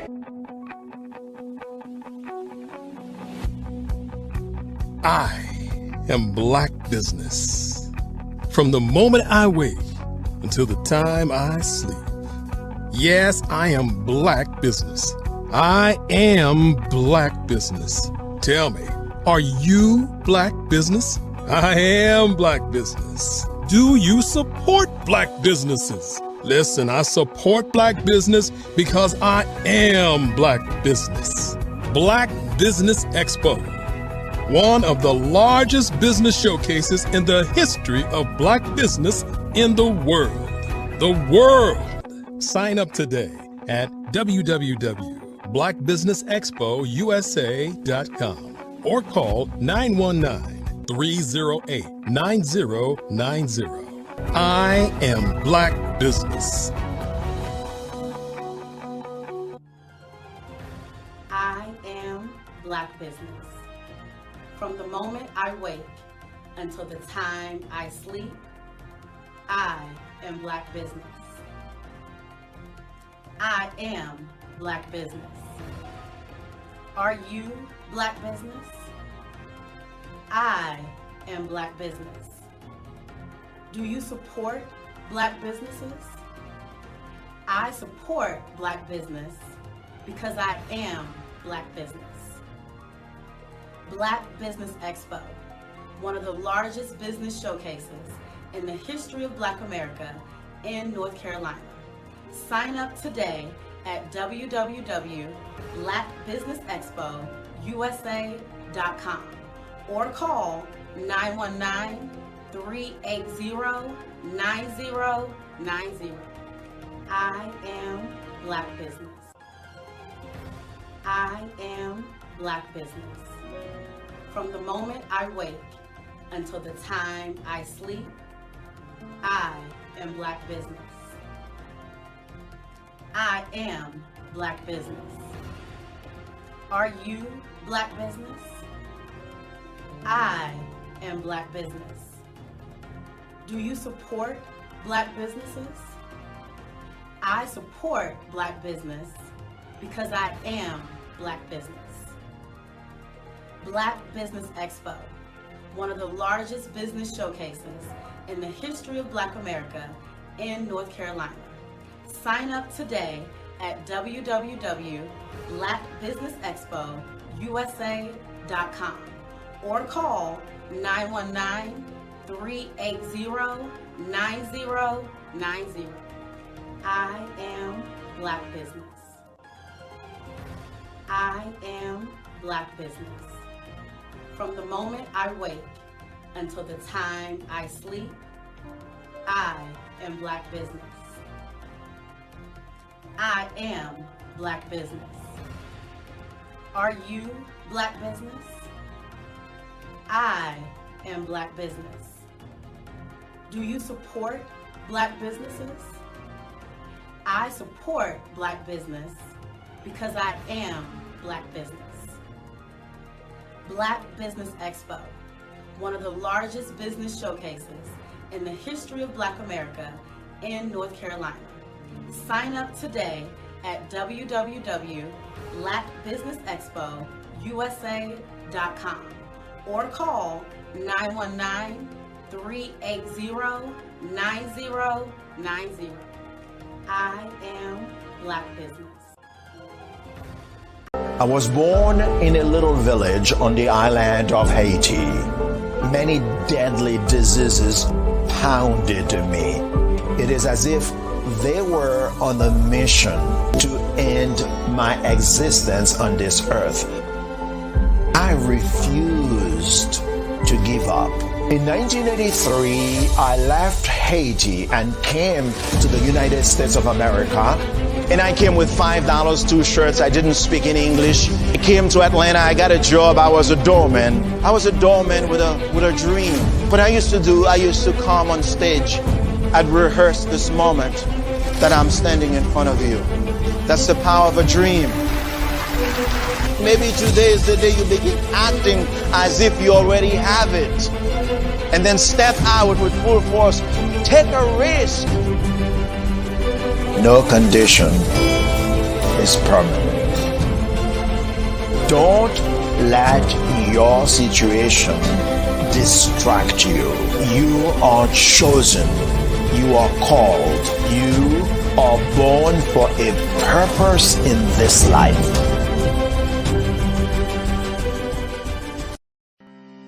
Are you aware that showing off your expertise can gain customers and position you as an expert in your industry? Consumers need confidence to purchase, so let us showcase your knowledge by interviewing you for a 3 to 5 minute video. We'll position you as an industry expert with a customized interview style video, and for a limited time, we'll cover all production costs. Click this ad or call now for all the information. You'll want to experience the same 5-star service our customers love. So take advantage of this one-time offer. Click this ad or contact us now.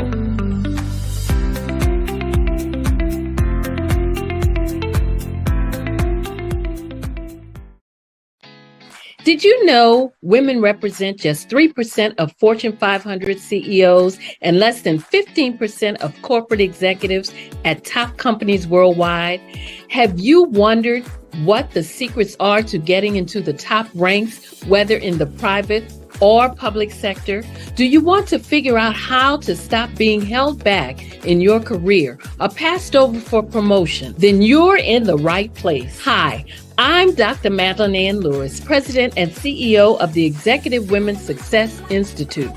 I have decades of experience in the military, the federal government, and corporate America, and my mission is to help women succeed and tap into their full potential. I want to reach 1 million plus women around the world to become the leaders they are meant to be. So if you want to move into a management or executive level position, or maybe you are a female veteran transitioning out of the military into business entrepreneurship, then reach out to the Executive Women's Success Institute at 301-693-3284. Let us get you on the fast track to success.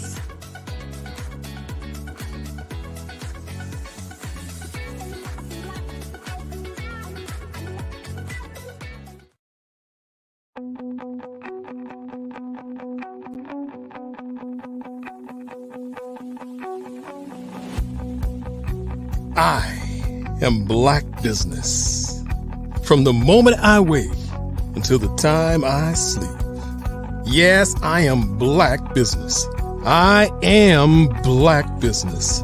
Tell me, are you Black business? I am Black business. Do you support Black businesses? Listen, I support Black business because I am Black business. Black Business Expo, one of the largest business showcases in the history of Black business in the world. The world! Sign up today at www.blackbusinessexpousa.com or call 919-308-9090. I am Black business.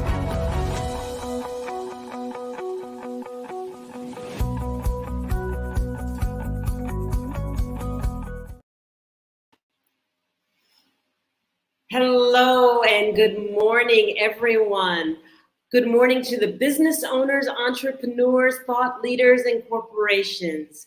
Welcome to the Black Business Network, and my name is Dr. Enolia Foti. I am the CEO of Enolia LLC, Director of Operations for Vision Africa Development, co-founder of Easy Step Group Management Consultancy, and CEO of Expressions of Humanity Foundation. I am your business moderator for this morning, coming to you from Luanda, the capital of Angola, Africa, on the Black Business Network. The Black Business Network is a 24-hour business network showcasing Black businesses, Black owners, entrepreneurs, and thought leaders worldwide. We have speakers from North Carolina, London, Singapore, Kenya, Burundi, Japan, and cities all over the United States. The Black Business Network is a global community sharing its business knowledge to empower, inspire, and educate businesses about business. And it brings me great pleasure to introduce our keynote speaker, Erica Jo Robinson. Erica Jo Robinson is just an ordinary woman called to do extra things, but her calling by no means make her life any easier. She has been through enough things in life that she feels qualified to stand amongst those who are qualified to share. She also knows you are a raw material of everything you ever wanted to be. It is under great duress that she is face to face with the very essence of who she is. She is proud of what she finds, and other times, not so much. If you ever felt like God crushed you in one hand and sustained you in the other hand, then her message is for you. She is a stage 4B, and let me see if I can get this correct, adenocarcinoma survivor. Ironically, it seemed when her life was just beginning, she was closest to death. She was living so good that she felt no symptom of cancer that I could recognize, but had both COVID and cancer at the same time and was practically asymptomatic. After surgery, recovery was long and hard, but in these moments, she would have the clearest picture of herself, her true self. She wants and needs to share her deepest thoughts while she was in the refining moments, not only during her first cancer diagnosis, but also her second. While in the valley of pain, a decision she realized her purpose was grander than she could ever have imagined. She is the guardian, she is the change, she is both the lock and key. Miss Erica Jo Robinson is a best-selling author or co-author in the HER, Her Story, TOO 2 anthology book collection by Carol Wilson, and aspiring public speaker and point blank. She has been trained and fortified by life's lessons, and finally, she feels ready to step forward. I present to you Erica Jo Robinson. Good morning. How are you? I am fine. It's so nice to have you here. It is a pleasure to be here every single time. Wonderful, wonderful. Okay, I'm getting a slight echo. I don't know if you can hear that. I can hear you, yes. Okay. So lovely to have you here, and there's so many things that I want to ask you. So first of all, let's start off with where you're located from and where you're from. Talk to us. Well, I am a Jersey girl, born and raised, and I've been in Jersey. I left Jersey probably at about 15 or 16 years old, moved to Pennsylvania, and grew up in the Poconos, graduated high school from the Poconos, and then did the military, and now I'm here in Virginia, in a small town called Henrico.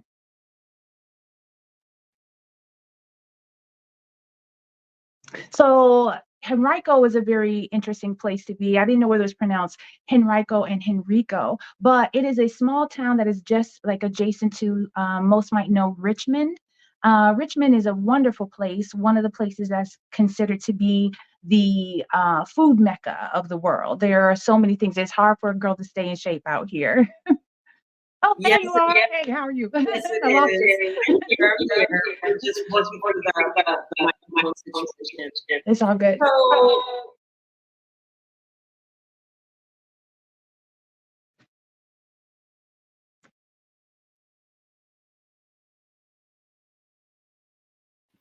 tell us a funny thing that you believe about radio when you Oh man. When I was a young girl, this is long before internet was accessible to everybody the way that it is now, and I listened to radio constantly. What I didn't understand is that radio was pre-recorded. What I thought was happening was that every artist was lined up to get ready to sing their song. Was lined up at the studio ready to sing their song, and then they would go back in line at the end of the line, and because you would hear the same song like maybe a few times throughout the day. So I thought they were there all day getting ready to sing their song and come back through the line. That's what I did not understand, that it was pre-recorded. I thought radio was live.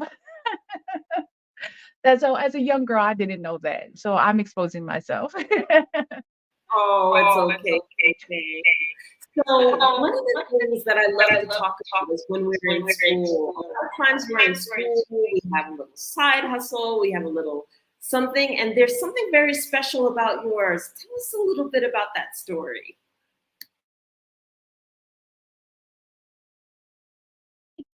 You're on mute. Okay, here we go. Can you hear me? Yes. Okay. So while I was in school, when I grew up in school, being bullied was not like it is now. It was I hate to use this phrase, but it was like a rite of passage in a sense. You were tested in school, I guess. You know what I mean? So not only were you learning your academics, but you also had to prove your heart. Especially in Jersey, when we were growing up, it was a rough thing. So I was always an advocate for someone who was being picked on or being bullied because I had been picked on and bullied so much. So what I used to do was I used to avenge the bully, and then it turned into this type of business where I had been known as a great fighter in school. And so the kids would come and say, "Hey, Erica, so and so is being bullied on the playground." And I used to be like, "Okay, I'm gonna come down there, but you know the fee." And they used to give me a quarter to go down there and fight the bully. And so this reputation had grown for me. I became a bodyguard in sense. I was a hired bodyguard. You know what I'm saying? I don't know what it was about fighting that it just gave me a sense of purpose at that time. I felt like I was fighting for not only for myself at that time, but I was fighting for who I was to become. I was fighting for everybody who had been bullied. I was fighting for all the times I had been bullied. And I just poured that into what I didn't know what would become a desire for me to become a fighter, which is what I wanted to be. I loved Layla Ali. I wanted to be Layla Ali. And so I asked my mother, I was like, can I train to be a fighter? I'm really good at it. And I was just always very calm during a fight. You know what I'm saying? So I was really good at it and thinking it through. And my mother was like, no. And that was the end of that. And I had to move on to something else. Yeah. Understandably so, but wow, I can totally relate to that. I can totally relate to the understanding that when there are bullies around and whatnot, you have to be able to take up for yourself. If you don't take up for yourself, you get in trouble because then they never stop bullying. So thank God you were actually there to be able to help your fellow peers out that needed the help. So that's wonderful in that regard. So, I don't wish having it on anybody unless you're good at it and you enjoy it. And if you do, we all take on our vocations. So let me see, you're traversing school, and then I know that at some point in your career, you actually went into the military. Can you talk a little bit about that? Oh man, would you please repeat your question for me one more time, please? Yes, so I was saying that at a certain point, you traversed school, and I know that at some point you went into the military. Can you talk a little bit about when you went into the military? Absolutely. I joined the military in order to get out of a small town that I was in that I did not see a way out of. I didn't have the skill set. I wasn't a college type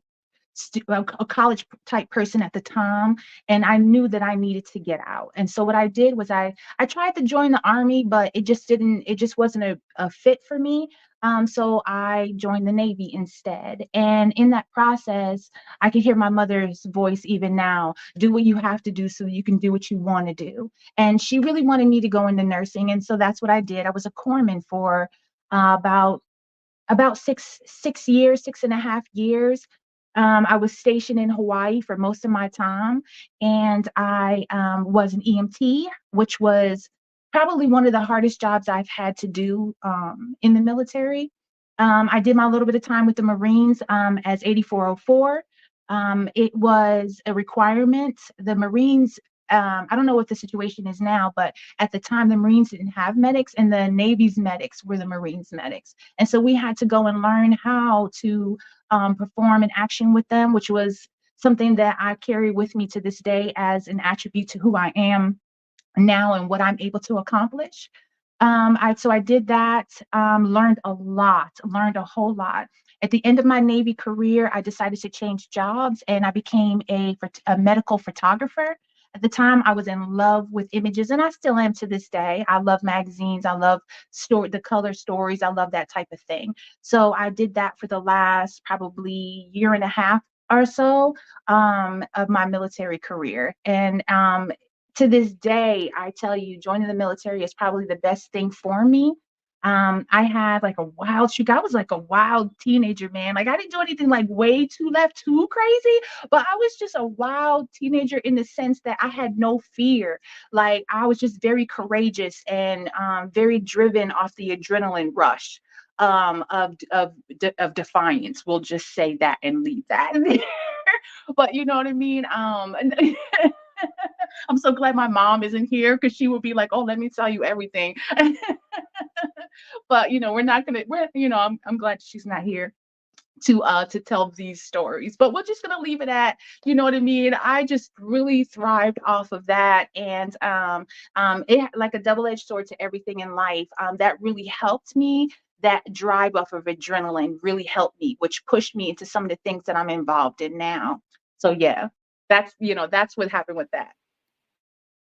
So that's phenomenal. There you are, this woman in the Navy, and okay, so it's like taming yourself, right? The discipline, you're sitting there, you're doing everything that you need to do for yourself, and you're tending to yourself. And that has to have taken a fundamental change within you. So talk to me a little bit about your mindset when you got out of the military. What changed for you? The military really showed me who I was, what I was capable of. And they say that you know who you really are under heavy duress. And I knew that my heart was ready for entrepreneurship. We know that entrepreneurship is feast or famine. There is a period of time where there is a lot of struggle where you're trying to figure it out, especially if you don't have a blueprint to follow, or you're trying to get into an industry that you don't exactly know how to get into it. At the time, for me, the first businesses that I owned was something called ITM Live and G1 Magazine. I remember my first experience with magazines. I saw Iman, the model. I don't know if you remember who Iman was, the model back then. I saw her on the cover of Essence magazine, and it just blew my mind.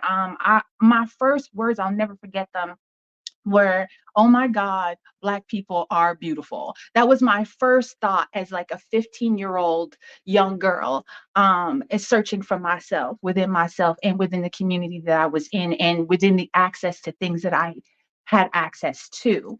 And those images just stuck with me. Like I would, like people searching for money for, like a picture an addict searching for money for like cigarettes or whatever. I was pulling up the couch cushions looking for change to buy the next Essence issue or the next Ebony or the next Jet at the corner store, the little bodega at the corner store.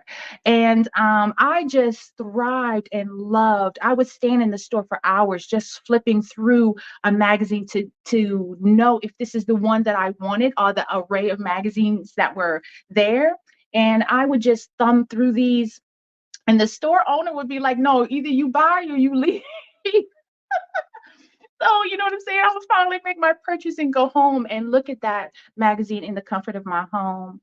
Like I had seen it for the first time, like I just didn't look at it at the bodega just then. So the military really gave me the strength I needed in order to pursue those endeavors, along with ITM Live, which I loved music. When music videos were first coming around big, Yo MTV Raps, VH1, I can't even think of them all. I was right there. With some of those songs that were like huge at the time. Boy George was huge at that time. Michael Jackson was huge at that time. I loved Ola Ray and Thriller. Can you tell? I loved Ola Ray. Oh gosh. That's what the military did for me. It let me know who I was and how to use what I have in this package, if that makes any sense. So you have your confidence, you got it together, you know what you want to do, you know how to present yourself. So you channel this energy, right? Now it's time for you to work. Talk to us about your work, how you identified what you wanted to do, and how you stepped into it fully. Fantastic question.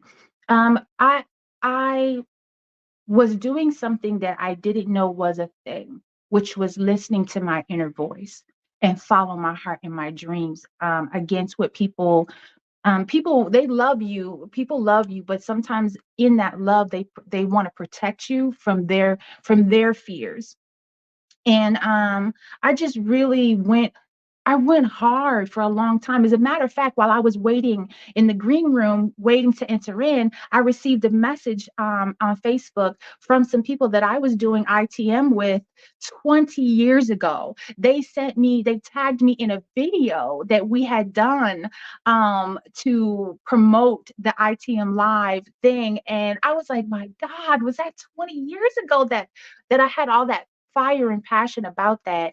And the things that pushed me now from then was military to G1 ITM. What is pushing me now is after my cancer diagnosis. It came as such an abrupt, it was an abrupt interruption into my life. I was dying and I didn't even know it. There were no signs and symptoms that I knew of. The type of cancer, adenocarcinoma, started in my spleen, and I didn't know the signs and symptoms of a cancer that started in your spleen in that way. I was aware of breast cancer because it's widely promoted. I was aware of maybe some of the other cancers out there, but adenocarcinoma starting in your spleen, I was not aware. And plus, and still I am today a get up in the morning before the sunrise workout type of person. There's something about getting up before the sunrise that is therapeutic for me. And I was doing that, running the stairs, lifting weights, challenging myself every day, surrounding myself with a circle of people that spoke the language that I needed to hear. And I didn't have those people accessible to me. So I built this table from YouTube, from motivational speakers. And I just thought, wow, if it doesn't cost me anything to listen to these people and to see if what they're saying is true, it only costs me a little bit of time and effort.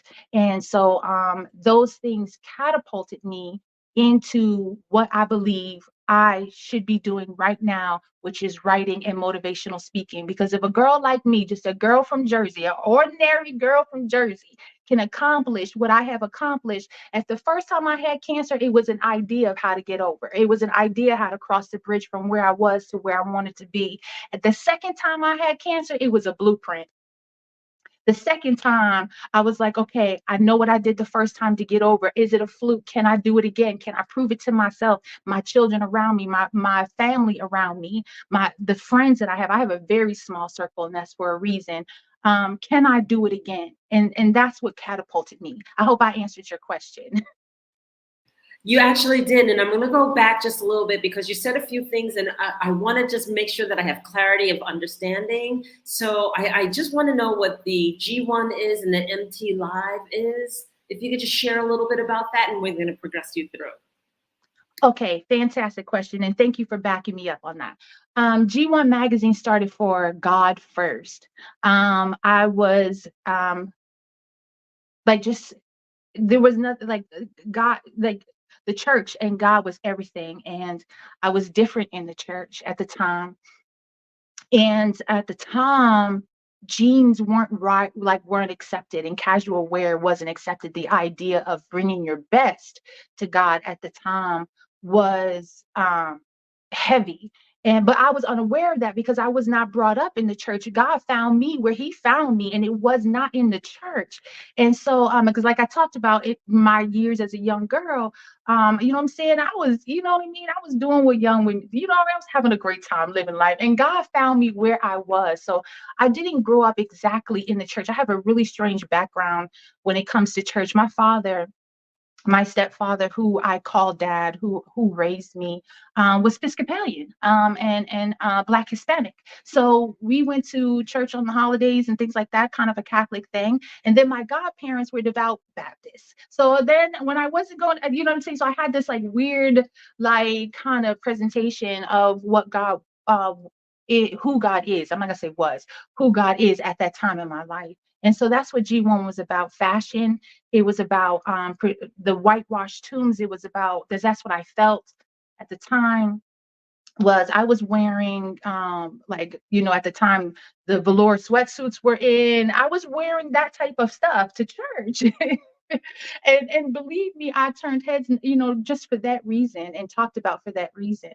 If we move forward to ITM Live was inside the music. And they went together. So when we found artists, we were invited to underground situations where we found Christian artists who had the heart and courage to perform in secular venues. And we will pull those artists back to our platforms and our platform and give them the opportunity to perform and perfect their craft. And so then G1 magazine will report on those things that was happening in ITM and on those stages. That's how that whole thing got started. And you know, it's so funny that you asked me about that. I was just going through that old stuff the other day, looking at how passionate I was and determined I was without schooling. I looked at magazines as the school, and I studied from the outside looking in. And that's how I did with ITM Live as well. I was influenced heavily by 106 in Park. I'm not sure if you remember that show. I patterned ITM Live after 106 in Park, almost like as best I could, like down to the graphics. I mean, young graphic artists. And we were just so hungry back then. When I think about that time, it just gives me so much life now. We were hungry back then. So yeah, pretty much that's where that stuff comes from. I love this because the rule is there are no rules. I'm just going to do it. I'm going to do it the best way I know how. This is the way that we're supposed to be living life, instead of taking this projected way of being on and saying, okay, this is what is expected of me. I always have the saying called dream a beautiful dream or you will be dreamt, which is like, if you don't create your dream, then all you do is fulfill what everybody perceives you should be doing instead of doing what you want to be doing. So this is really, really phenomenal. And I sit there and you think about the fact that you got performers to come in and perform. What was the strategy behind that? What made you think of that to do? Oh, that's such a great question. How do we get this? When we came, we lived in a small town called Bremerton on the West Coast in Washington State, where I spent 22 years. When we got there, we ran, my husband at the time, I'm now divorced. My husband at the time ran into someone named Sean he was in college. And I was dropping him off at college every day. And then I was going to work. And then one day he came home and he was like, yo, I met this guy named Sean and da da da da da, so on and so forth. Sean was very connected because he had grown up in this area in Seattle, Tacoma. He knew a lot about Bremerton, Everett. It was just a few towns that we frequented often.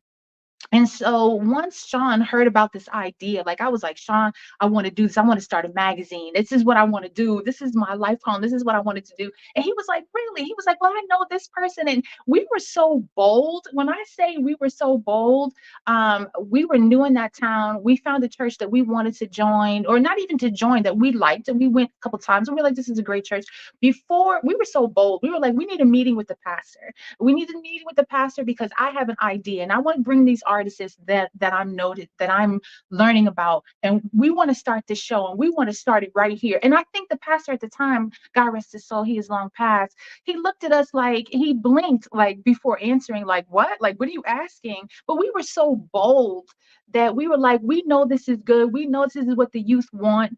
To separate, because a lot of the youth were talking about at the time how they wanted, like, they didn't feel trusted in church to do what was needed to be done, in the sense that ushering in the Holy Spirit, being respectful, that, like letting the Holy Spirit just run and do it. They always felt like the pastor came on and started talking right when the Holy Spirit was dropping, and they were getting revelation from the Holy Ghost. So we wanted to do something that was without ushers, without a program, without an official we just wanted it to be, God led. And that's just where we were at the time.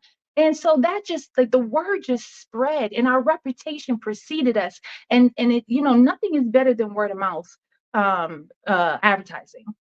Nothing is better. And that thing ran so quickly. Next thing you know, we weren't running the business. The business was just rolling and we had to keep up with it. It had gained its own identity and we just had to keep up with this thing. And that thing ran for 8 years.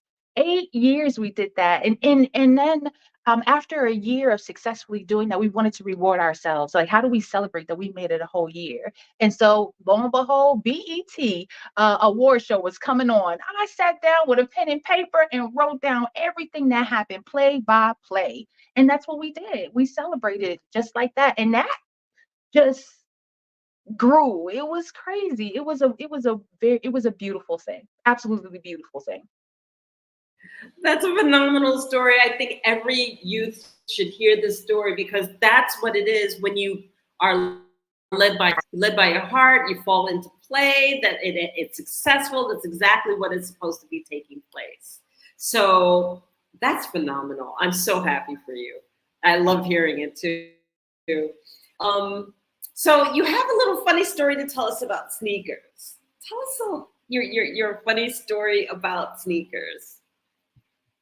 Great. This is, and for every entrepreneur out there, I really want you to listen to this, because it was in 2020 hindsight that I realized what had happened. My ex-husband was playing semi-pro ball at the time. And so we left ITM and G1. We felt like it had run its course. We had life had happened to us. And so we needed to transition. And we decided that we were going to live regular lives. After ITM and G1, we were going to get 9 to 5s. be like everybody else and just go to work and come home, play with the kids, that type of thing. But of course not. That's not, because that's not the calling on our lives, either together and individually. It came around that he was playing ball for a couple teams because he loved basketball. And it was presented to us to own a team. Well, before owning a team, he had to play in order, and like we needed to know what the ins and outs were. And at the time, the pay wasn't very much, and the guys were only getting, and I dare say this, $25 to $50 per game in this semi-pro league. And everybody was just complaining about this money, like, oh, what am I gonna do with this? I ain't gonna do nothing. Da da da da da. This is chump change. They just complained about it. And I was just like, well, it's one check for us, but if we can get everybody's check on the team, everybody's $50, everybody's $25. So what my ex did was, at the time we were selling sneakers. That's when we had figured out how to get merchandise from China. And so we didn't know if the Jordans in the 90s were real or not. They looked good. You know what I'm saying? They were put together well. And if you wasn't going to tell, we wasn't going to tell. That's how we thought about it. So he had a whole trunk full of sneakers, and he used to roll around with this suitcase full of sneakers. And so at the end of the game, he didn't even hardly get any playing time. He was a great player, but they put him on the bench more so to keep them from playing against him. They put him at the end of the bench for a little while, and he had to deal with that, which he dealt with that, really well. So what he did was, at the end of the game, he would call the players over to the car, pop the trunk, and be like, "Guess how much these sneakers are? $50." So what he did was he collected everybody's $50, and what was a game that went from making $50 a night for us went to $500 games because we sold our sneakers that was in the back. And so that was the opportunity that we took. And for every entrepreneur out there, I want you to hear and see that, you know what I'm saying? Listen in the situation and scenario that you're in. Listen to the lack and see where you can fulfill a need, because the guys got sneakers and we got money. And that's how that went. And that's one of the things that I think is, you know what I'm saying, just how entrepreneurial business goes and how you think about it. So yeah. So I'm sitting here listening to this now, and everybody who knows basketball knows that they're traveling teams, right? So you're not just doing this in one space, you're doing this the whole season. And we know that basketball teams play 100 and something games. Really tell us about your entrepreneurial experience here, because you're just scraping on the tip of it versus what it really is. I remember the day my ex came to me and said, this is the next thing. I think this is the next thing.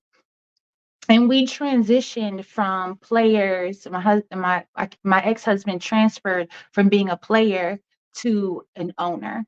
And I remember the day we sat in our room at the desk trying to come up with a name and a business plan. I was in college at the time, so I took this and made this all my homework. So I was in business school at the time, so I did my business plan. We did all the research, and once I had gotten done with the research, I was actually afraid because the ABA didn't have the best reputation. And so we were aware of the pitfalls and why these teams failed. And I think being in school and forcing me to study that really was a blessing in disguise for a lot of it. And so since we knew what the pitfalls were, they fell into the things that we had just come out of, promotion. And because we had done ITM and we had done G1 magazine, those transferable skills transferred from that to this, because at the end of the day, basketball was entertainment and we had just come from entertainment. And so I understood I became kind of like the home court manager in a sense, where I knew that as a girlfriend and as a wife at the time, watching my ex play, I was bored until he got on the court. I really wasn't interested in the game. I was interested in watching him play.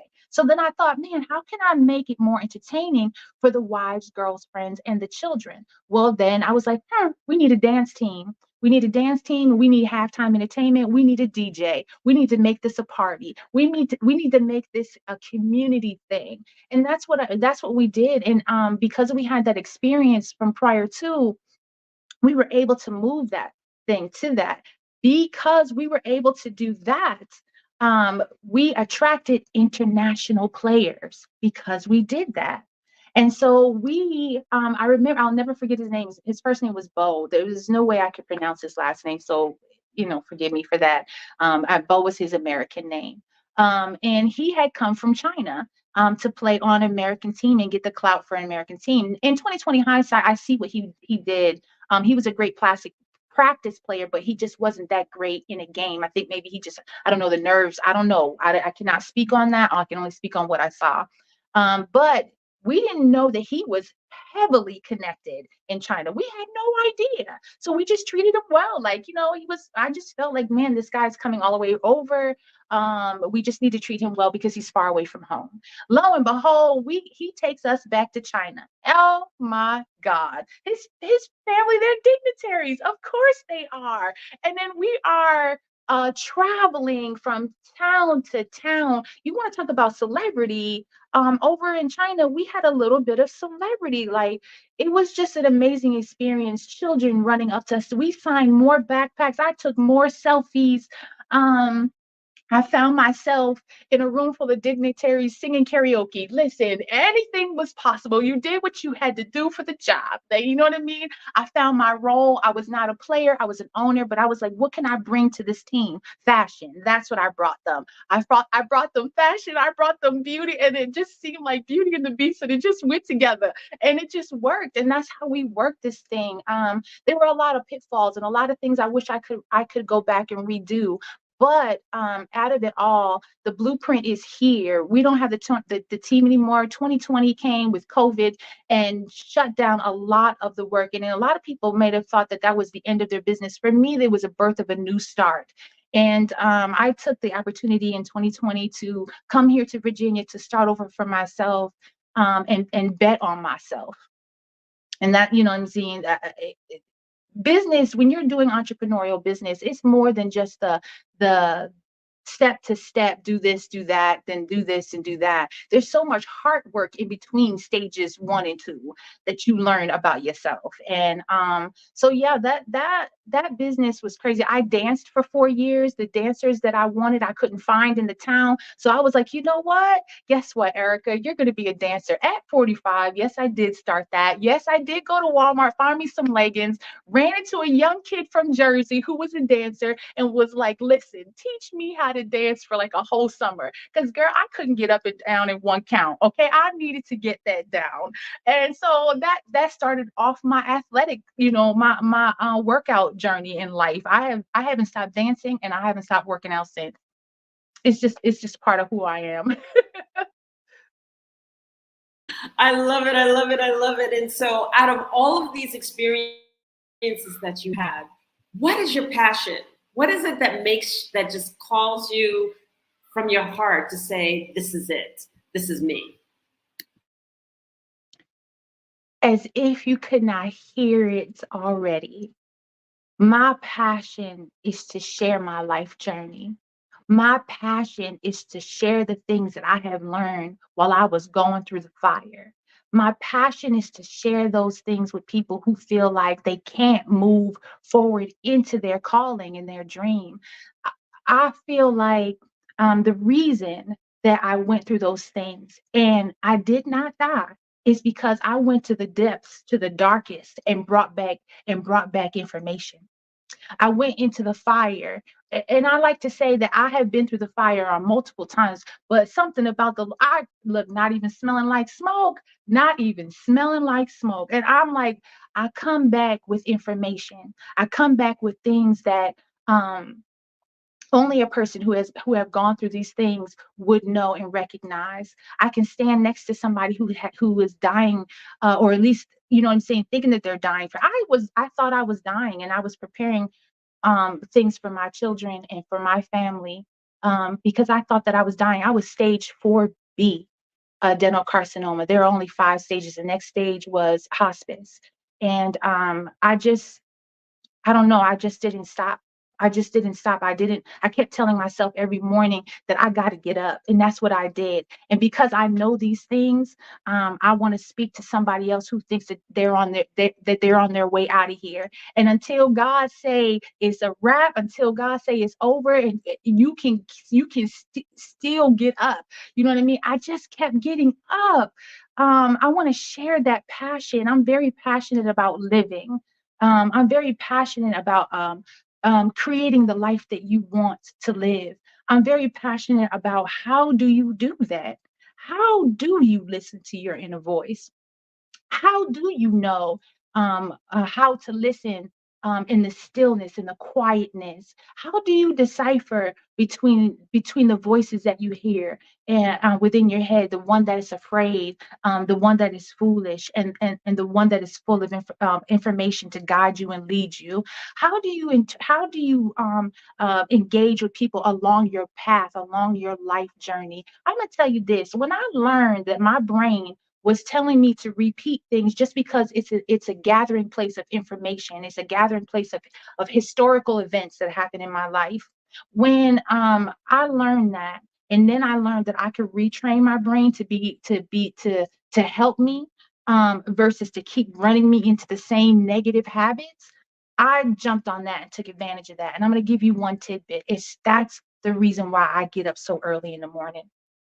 When you wake up in the morning, your brain is most receptive. And so I thought to myself, what if I train my brain first thing in the morning to do the things that I want to do? What if I could train my brain into thinking the things and to coax me into doing the things that are going to bring me success, that are going to help me get up, that are going to help me live a healthier lifestyle, that are going to help me attract the things in life that I want? What if I did that?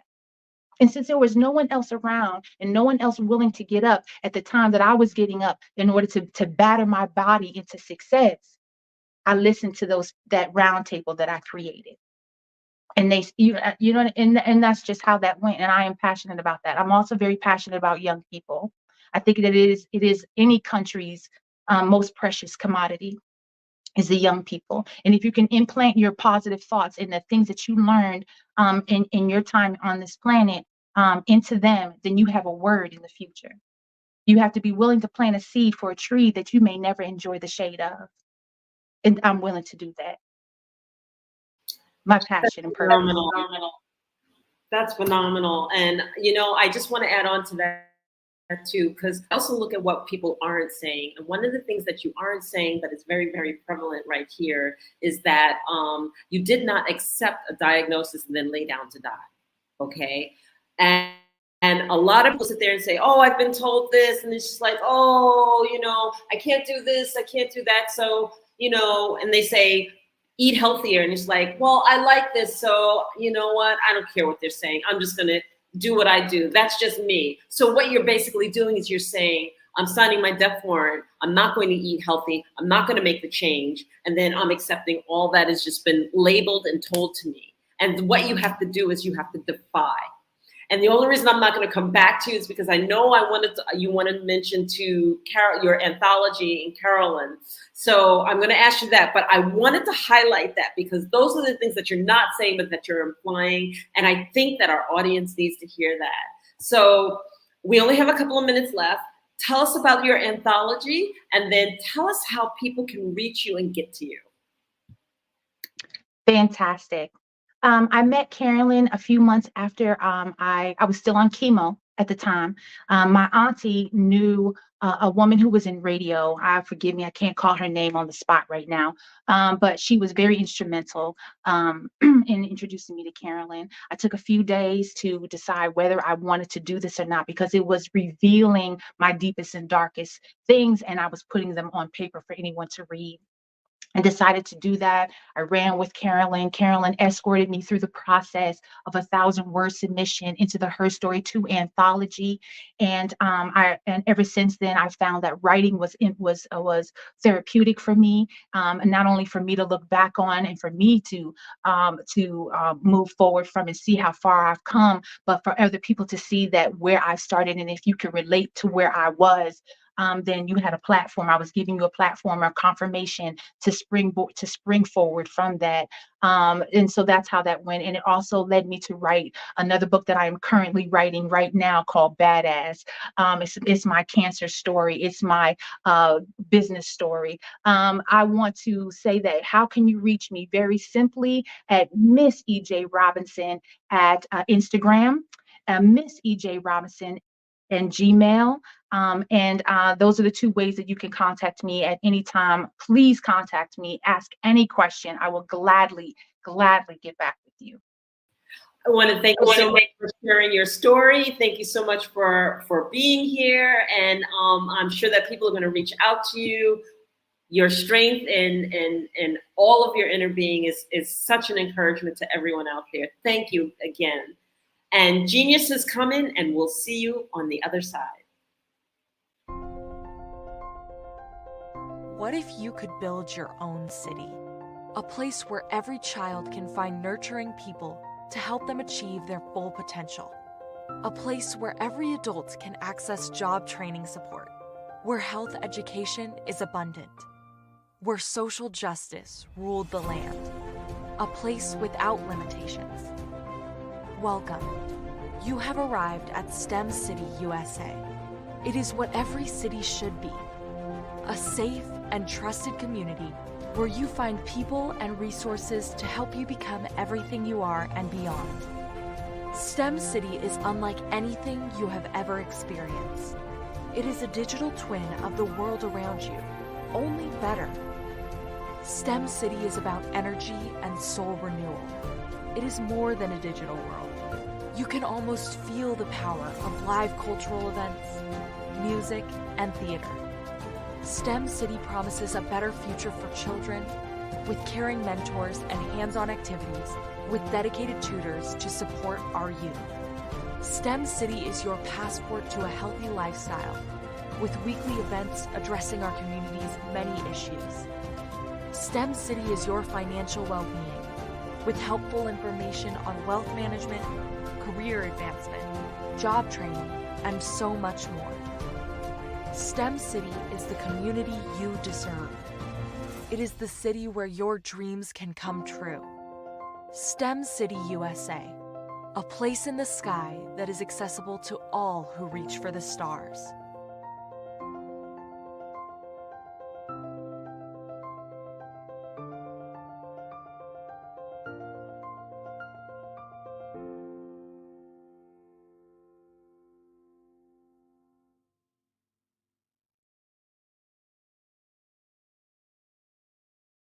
Artist to me is a creative expression of something from nothing.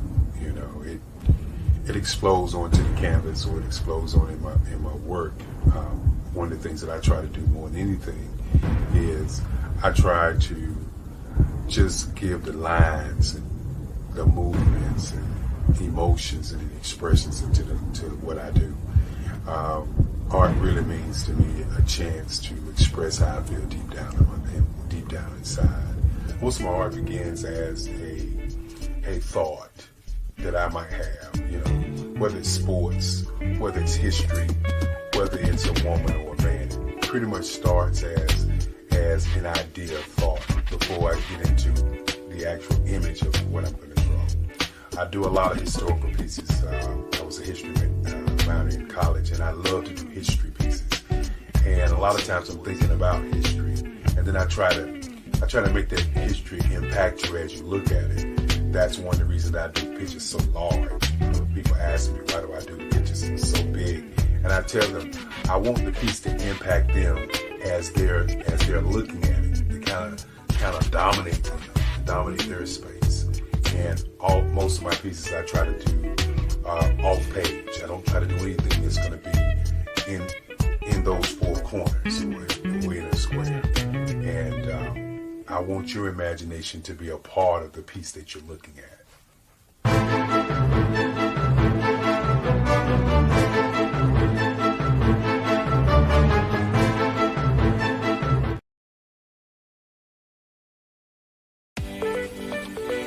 You are in the right place at the right time. The Black Business Network opens again for its Black Business Olympics, a 24/7 broadcast on business, strategies, global branding, social media marketing, finance, advertisement, and much, much more. Featuring the top, most powerful entrepreneurs and speakers and thought leaders from all around the world as they gather together for this phenomenal event. Join the Black Business Network streaming live into the metaverse, STEM City, USA, Black Multiverse, Pod TV, Roku, Hulu, iHeartRadio, Apple TV, YouTube, TikTok, Instagram, Google Podcasts, Facebook, LinkedIn, IBM TV, Spotify, and Twitch. Tune in today and be a part of this amazing movement. The Black Business Olympics welcomes you.